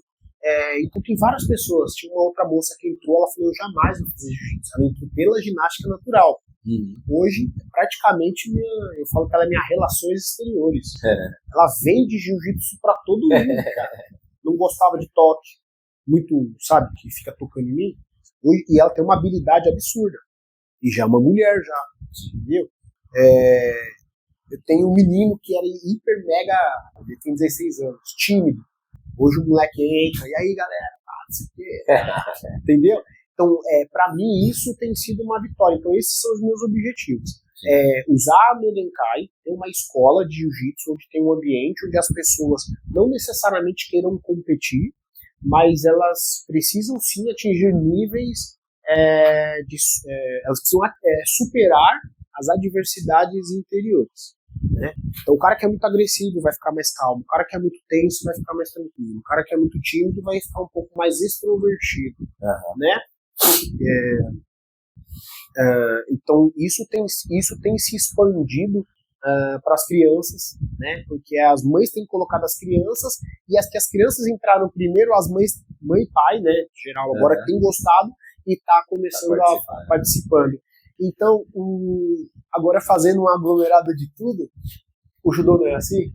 Não. Onde o pai participa, ele leva, no de criança, ele leva, aí faz o Bonenkai, aí no campeonato vai todo mundo junto, sabe, as criancinhas? No judô, eu acho que o pai não entra pra treinar. Se ele nunca treinou, começar mais velho, então, eu acho que não acontece. É raro.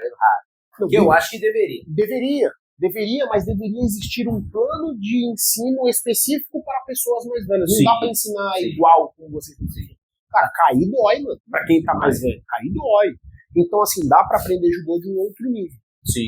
Inclusive, eu dou aula pras minhas senhorinhas de judô e jiu-jitsu.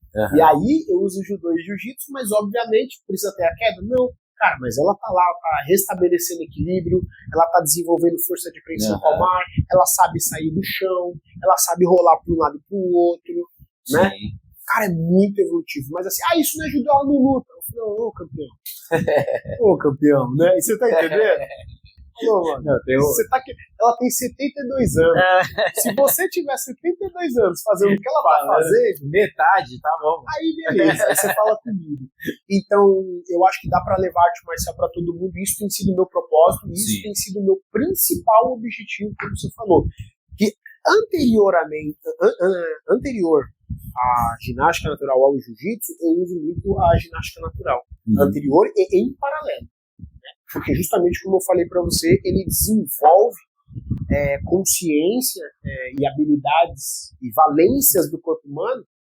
Desenvolve não, ele restabelece para quem perdeu, desenvolve para quem não tem ainda e mantém, faz a manutenção para quem ainda está naquela atividade boa, né? Em paralelo com a respiração também. Então, eu sou suspeito para dizer isso, né? Praticamente hoje eu sou o braço direito aí do mestre aqui em São Paulo, principalmente. Né? E eu tenho levado a ginástica natural em paralelo às lutas de uma forma muito, muito forte mesmo, porque eu acredito de verdade, né? Às vezes tem gente que só faz alguma coisa para tentar levar o dinheiro. Vou fazer agora aqui um crossfit porque tá na moda, vai dar dinheiro, né? Eu escolhi justamente trabalhar somente com isso. Eu poderia levar, fazer, sei lá, aquele funcional fight e tal, mas entendeu? Eu não vejo que eu vou mexer na parte interior da pessoa, sabe? Sim. Então, esse é meu objetivo atual, assim, levar ginástica natural, levar jiu-jitsu, levar judô para as pessoas ditas como comum e que têm receio de entrar num ambiente onde, às vezes, as pessoas acham que a luta ela é agressiva. A luta não é agressiva, né? fazendo um paralelo, só mais uma coisa aqui, o Fábio Gurgel, uma vez, sabe, né, ele falou, uma vez eu vi ele falando, ele falou, uma vez me perguntaram se eu era agressivo. Aí eu falei, sou, podendo sim. Acho que era assim, o jiu-jiteiro agressivo, né? Assim. Ele falou, sim, sou. Aí eu olhei, tava meio que num short lá, né? Aí eu olhei e falei, mano, o que ele tá falando, né?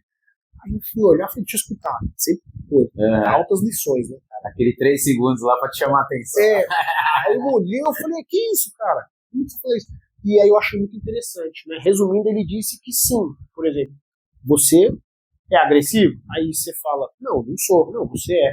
Só que você escolhe não ser. Porque você não é um ser irracional. O seu lado instintivo, ele não te domina. Sim. Ele é o seu racional, sim. Então, se você precisar, você tem como executar coisas que talvez as pessoas não queiram. Mas você escolhe não ser. A gente escolhe ser aqui. Ó. O cara fala. Outro exemplo que eu dei: você passa na rua, o cachorro começa a latir pra você. Você vai lá e dá a bicuda do cachorro?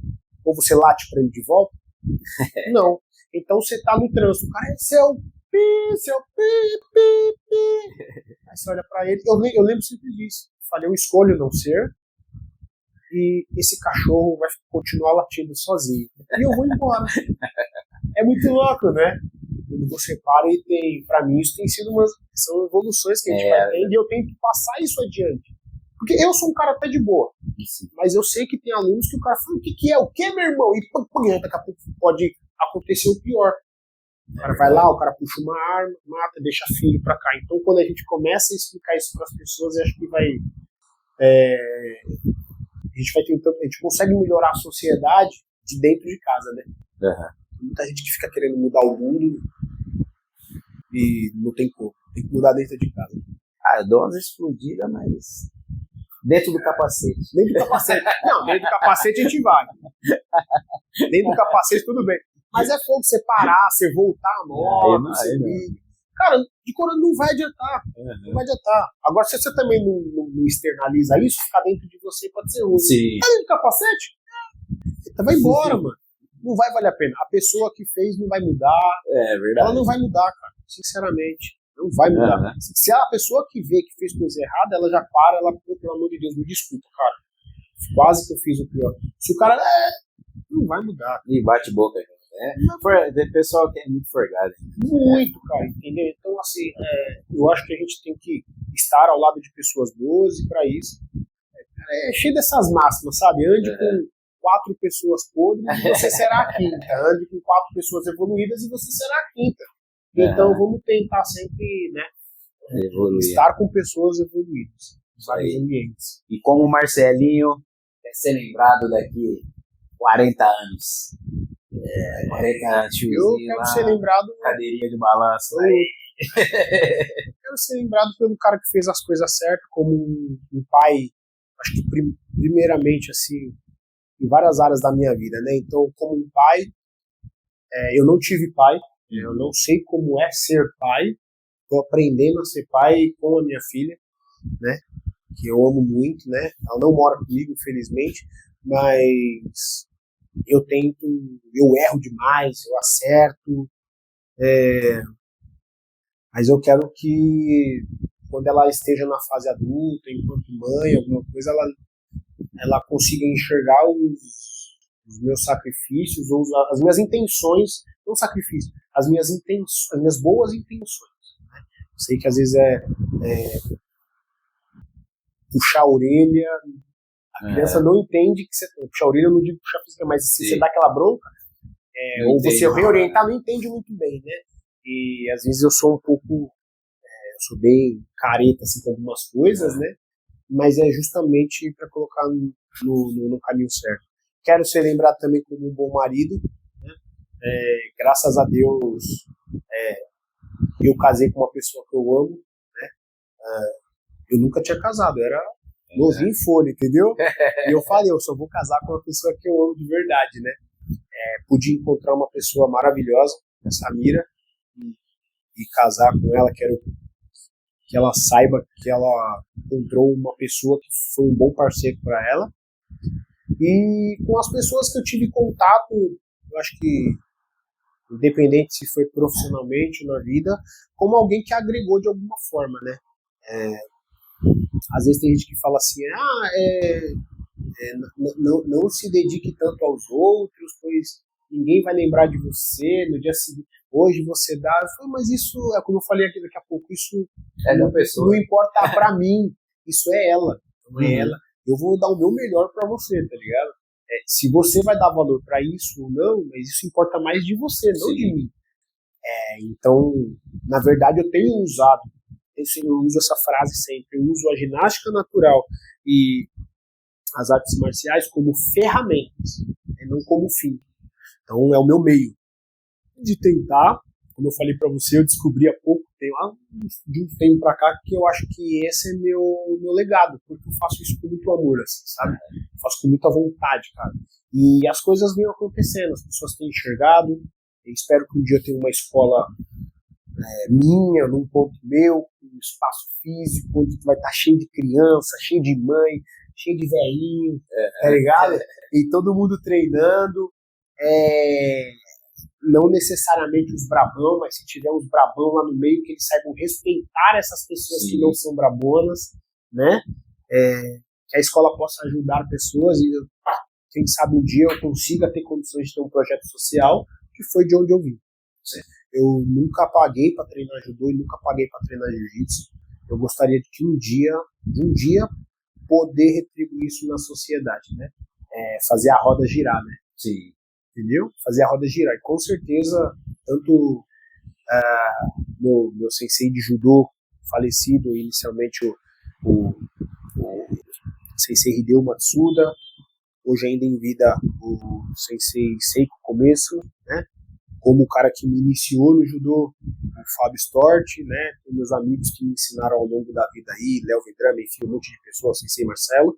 E no jiu-jitsu, tem o Cícero Costa, que foi o primeiro que abriu as portas, mas todos os que tiveram essa contribuição na minha vida possam ser, com certeza, eu vou estar sempre falando no nome deles. Com a ginástica natural, meu mestre Álvaro Romano, que além de ser um grande mentor, é um amigo, e já me deu altas broncas e me colocou na linha, eu aprendi muito com ele, assim, cara, um cara que foi meu pai, assim, um dos meus pais, assim, né, nos últimos, assim, é um cara que tem cuidado de mim, tem um jeitão dele, brabão lá, mas é um cara que eu vejo que tem um coração diferente. O Álvaro é do jiu-jitsu? Ele é faixa preta coral, mano. Brabo, legal. Ele treinou, cara, tem vídeo, ele treinando dentro da casa dos Grace, o Hélio Grace, Hélio, ó, intimidade, mestre Hélio. Hélio foi, mano. Desculpa, pessoal, gomei. Mestre Hélio lá, assim, sentado, aí tá lá o Hollis Grace, o Hicks, tal. Mano, tem um monte de Grace, um monte de criancinha, tinha uns Grace lá que talvez a gente não sei quem é, né? Mas ele treinando lá, ele falou, ele contou muita história pra mim, muito legal. Uma vez a gente tava num cruzeiro e ele falou, vamos mandar um treino. Eu falei, porra, mas não trouxe kimono. Ele falou, porra, meu irmão, cariocão, né?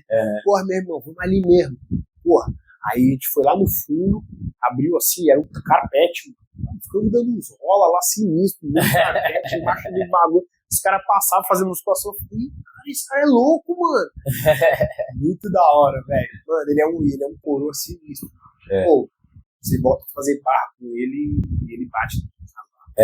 Mano, ele faz 20 barras. E aí, Júnior, tá fazendo quantas barras? Faz 20 barras. Faz 20 barras. Pô, ele tem 70 e poucos anos. Caraca. 70, acho que tá com 71. Não, não, 71. Ele tá com 70, por aí, 71, 72 agora. Desculpa, mestre, não sei.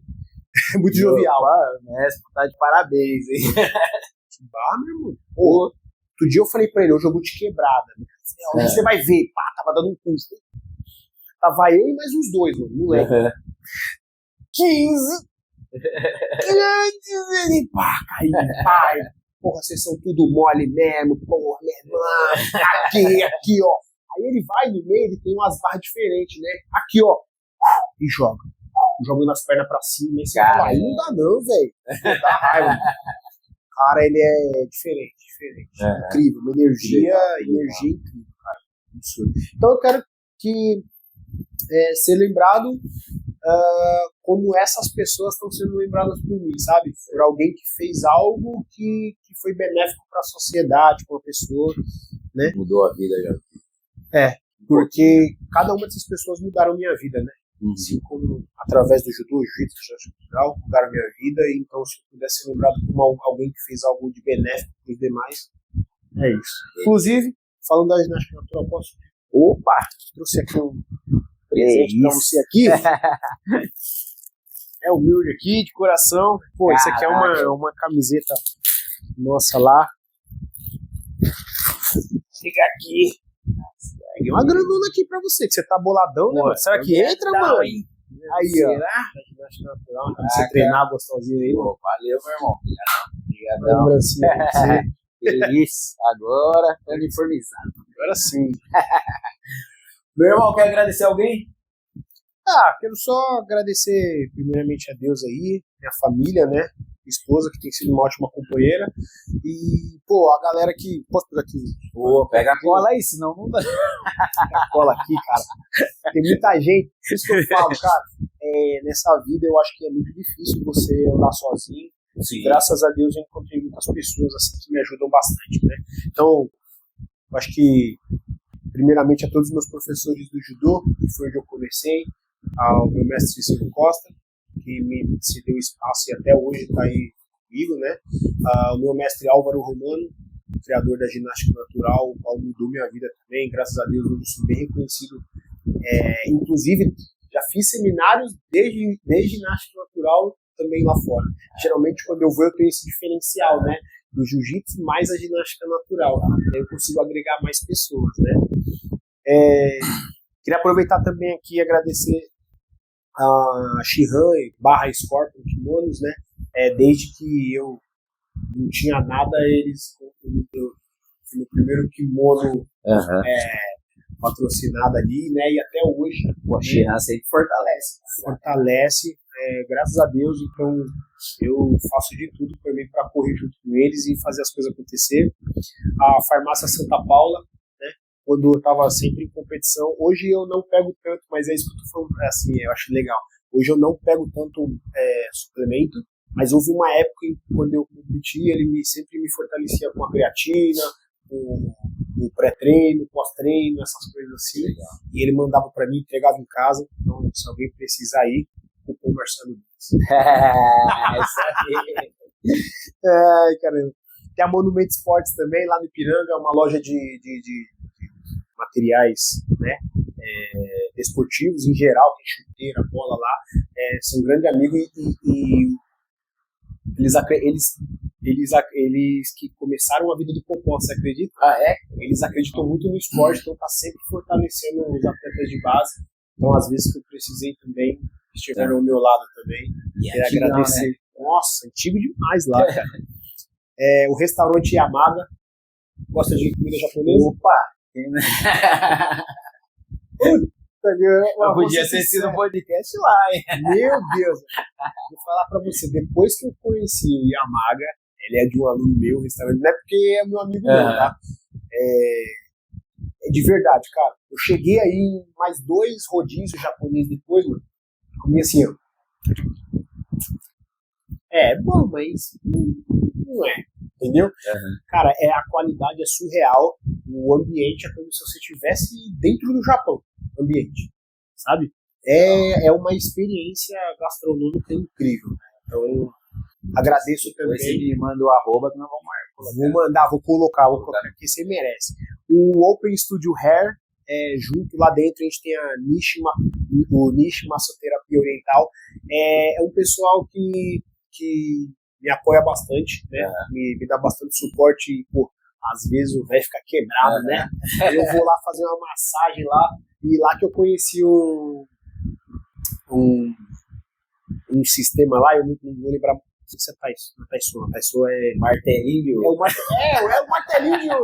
Cara, um sistema muito doido, eu batendo assim, ó, vai dando uma relaxada muito bom, cara. Então ele usa várias técnicas de massoterapia, de várias coisas.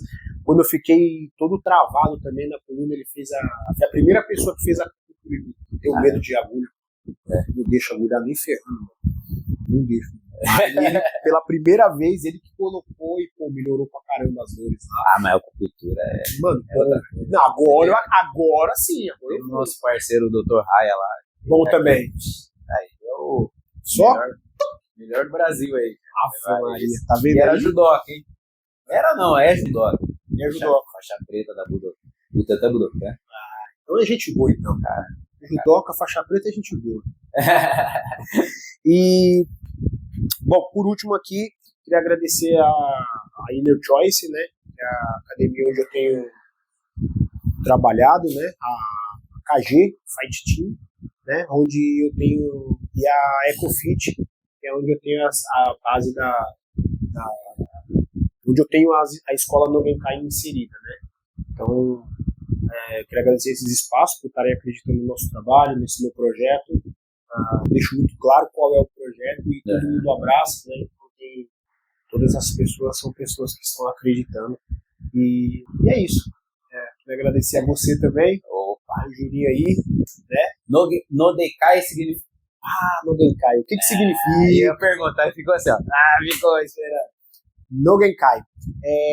Genkai, a palavra, na verdade é uma brincadeira que eu fiz com o nome, né? Genkai significa limite. Sim. Né?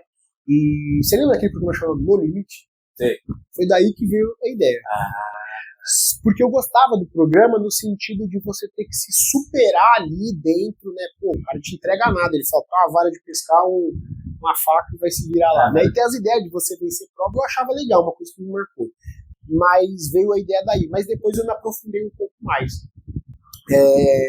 Genkai significa limite, e esse no na frente, ele pode ser considerado no em português, então é uma brincadeira, essa palavra não existe no Japão, né? Você no limite, você deve estar sempre no seu limiar, você buscando o seu limiar no limite, para que você possa se superar, né? Sim. E que a sua evolução pessoal, se você pensar em inglês, no limit, né? No Genkai, não tem limites. Né? A pessoa fala, eu cheguei no meu limite. Não, você não chegou. Não existe. Tem assim. Não existe, mano, tá ligado? Você pode evoluir de diversas formas, em vários ambientes, e você ainda. As pessoas que querem, elas conseguem realmente crescer. Então, a palavra ao pé da letra significa isso, mas é muito mais, né? O logo da academia, eu fiz muito pensado nisso também. Ela tem uma tríade, né? É uma tríade, onde a gente coloca tipo corpo, alma e mente. Como eu sempre falo da família, o corpo. É uma tríplice. É dessa família, não é essa, mas é dessa família. Mas a sua é uma diferente. Quando eu tinha. Eu já viu, né? Ela tem um símbolo celta. No meu caso, a minha, se ela tá girando para direita, significa evolução. Sim. Se ela tiver ao contrário, ela significa proteção. Então eu coloquei ela para direita, proposital. É uma tríade, então tem 3 pontas. E tem essa questão do corpo, alma e mente, onde eu penso que a pessoa tem que estar evoluindo nesses 3 pontos. Por isso que eu falei que na escola. Então, corpo. Fisicamente, não adianta você ser um cara mega inteligente e ter um corpo fraco. A gente vai trabalhar ali o corpo, e o corpo basicamente é o jiu-jitsu, né? Eu acho que desenvolver também a alma ali, né, o espírito, eu acho que todo mundo tem que estar ligado de alguma forma a um ser superior, cada um na sua religião, mas é importante você trabalhar a espiritualidade para que você não se perca no meio do caminho, né? Às vezes a gente vê coisas que acontecem aí na sociedade que é de forma absurda. Você olha e você fala, mano, não é normal isso, cara. Não é normal. Tá? Então, trabalhar o seu espírito e a mente, né? E eu penso que isso fica bastante relacionado aos pais, né? Uma educação de casa, aos seus estudos particulares, né? Seja no colégio, na faculdade, na profissão, enfim. Você fazer sua mente estar sempre trabalhando, senão você se torna um ser meio vazio, né? Não pode dicotomizar as coisas. Então, tem gente que só trabalha o corpo e o cara não consegue abrir a boca para falar uma coisa boa. E tem gente que é mega inteligente ao ponto de não conseguir subir a escada para chegar aqui. Entendeu? Não consigo, só né?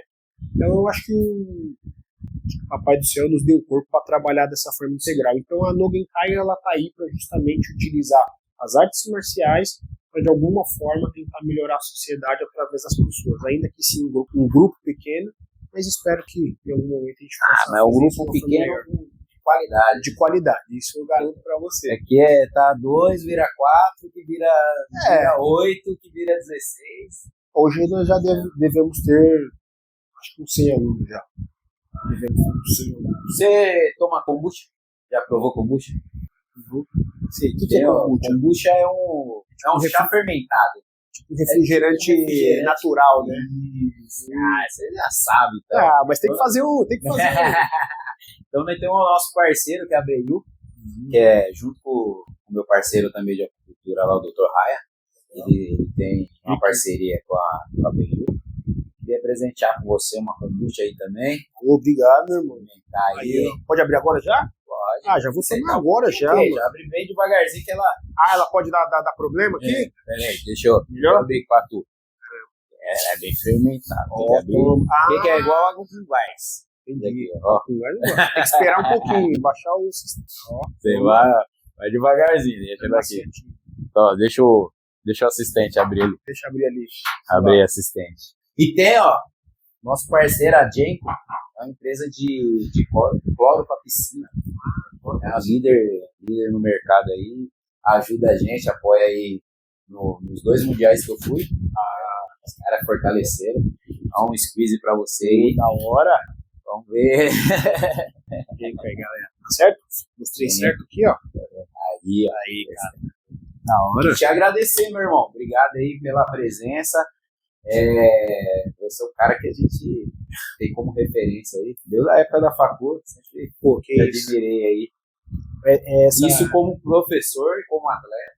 Mas isso é recíproco. O cara que me trouxe pro jiu-jitsu foi você, né, em 2011. Não, vamos treinar lá na Cícero lá. Acho que essa é a minha ideia, entendeu? Mal sabia onde eu ia me entrar, né? Tá vendo? E hoje aí já faixa preta. Obrigado. Aí, ó. Vou tomar um kombuchazinho aqui, ó. O cara tem uma metodologia de ensino que é de outro. Gostoso, hein, mano? Gostoso? Tem uma feira japonesa que a gente foi lá trabalhar. Deixa eu dar mais um golinho aqui. E não tá mentindo, não. Não, gostoso mesmo. Tomei quente, tá gostoso. Esse gelado deve ser uma maravilha, velho.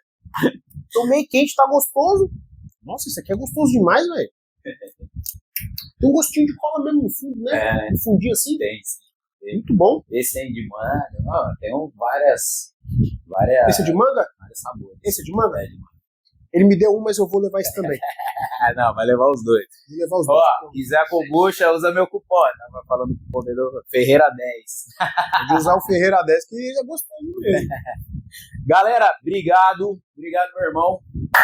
Valeu, mano. Satisfação. Obrigado aí pela presença. Galera, obrigado aí por assistir mais um episódio.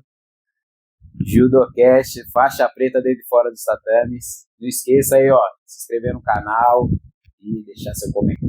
E aquilo de prática. Onde que é o comentário? É aqui? É aqui o comentário? Aqui onde você quiser. Aperta no sininho, dá o like. E é isso aí. E deixa seu comentário aí, tá bom? Quem gostou, aperta o 1. Quem não gostou, aperta o 2. Vamos saber se ficou bom. Valeu, meu irmão. Valeu, galera. Hein? Valeu.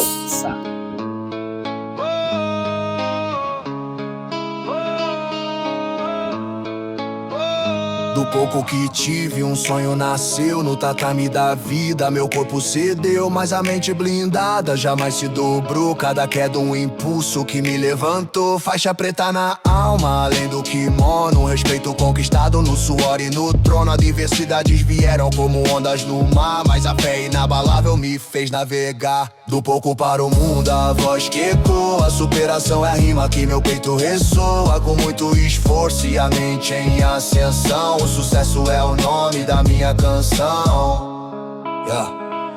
Lembro dos dias de luta e sacrifício, onde a fome apertava e o cansaço era vício. Mas a chama acesa dentro do meu ser me impulsionava sempre a não retroceder. Cada cicatriz, uma história pra contar de um guerreiro que soube jamais se calar. No ringue da vida ou no chão do dojo. Meu espírito forte sempre foi o meu gozo. Do pouco para o mundo, a voz que ecoa. A superação é a rima que meu peito ressoa. Com muito esforço e a mente em ascensão, o sucesso é o nome da minha canção. Não é sobre onde você começa, mas onde quer chegar.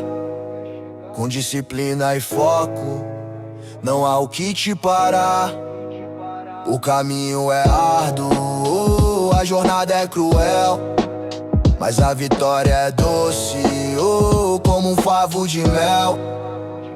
Do pouco para o mundo, a voz que ecoa. A superação é a rima que meu peito ressoa. Com muito esforço e a mente em ascensão, o sucesso é o nome da minha canção.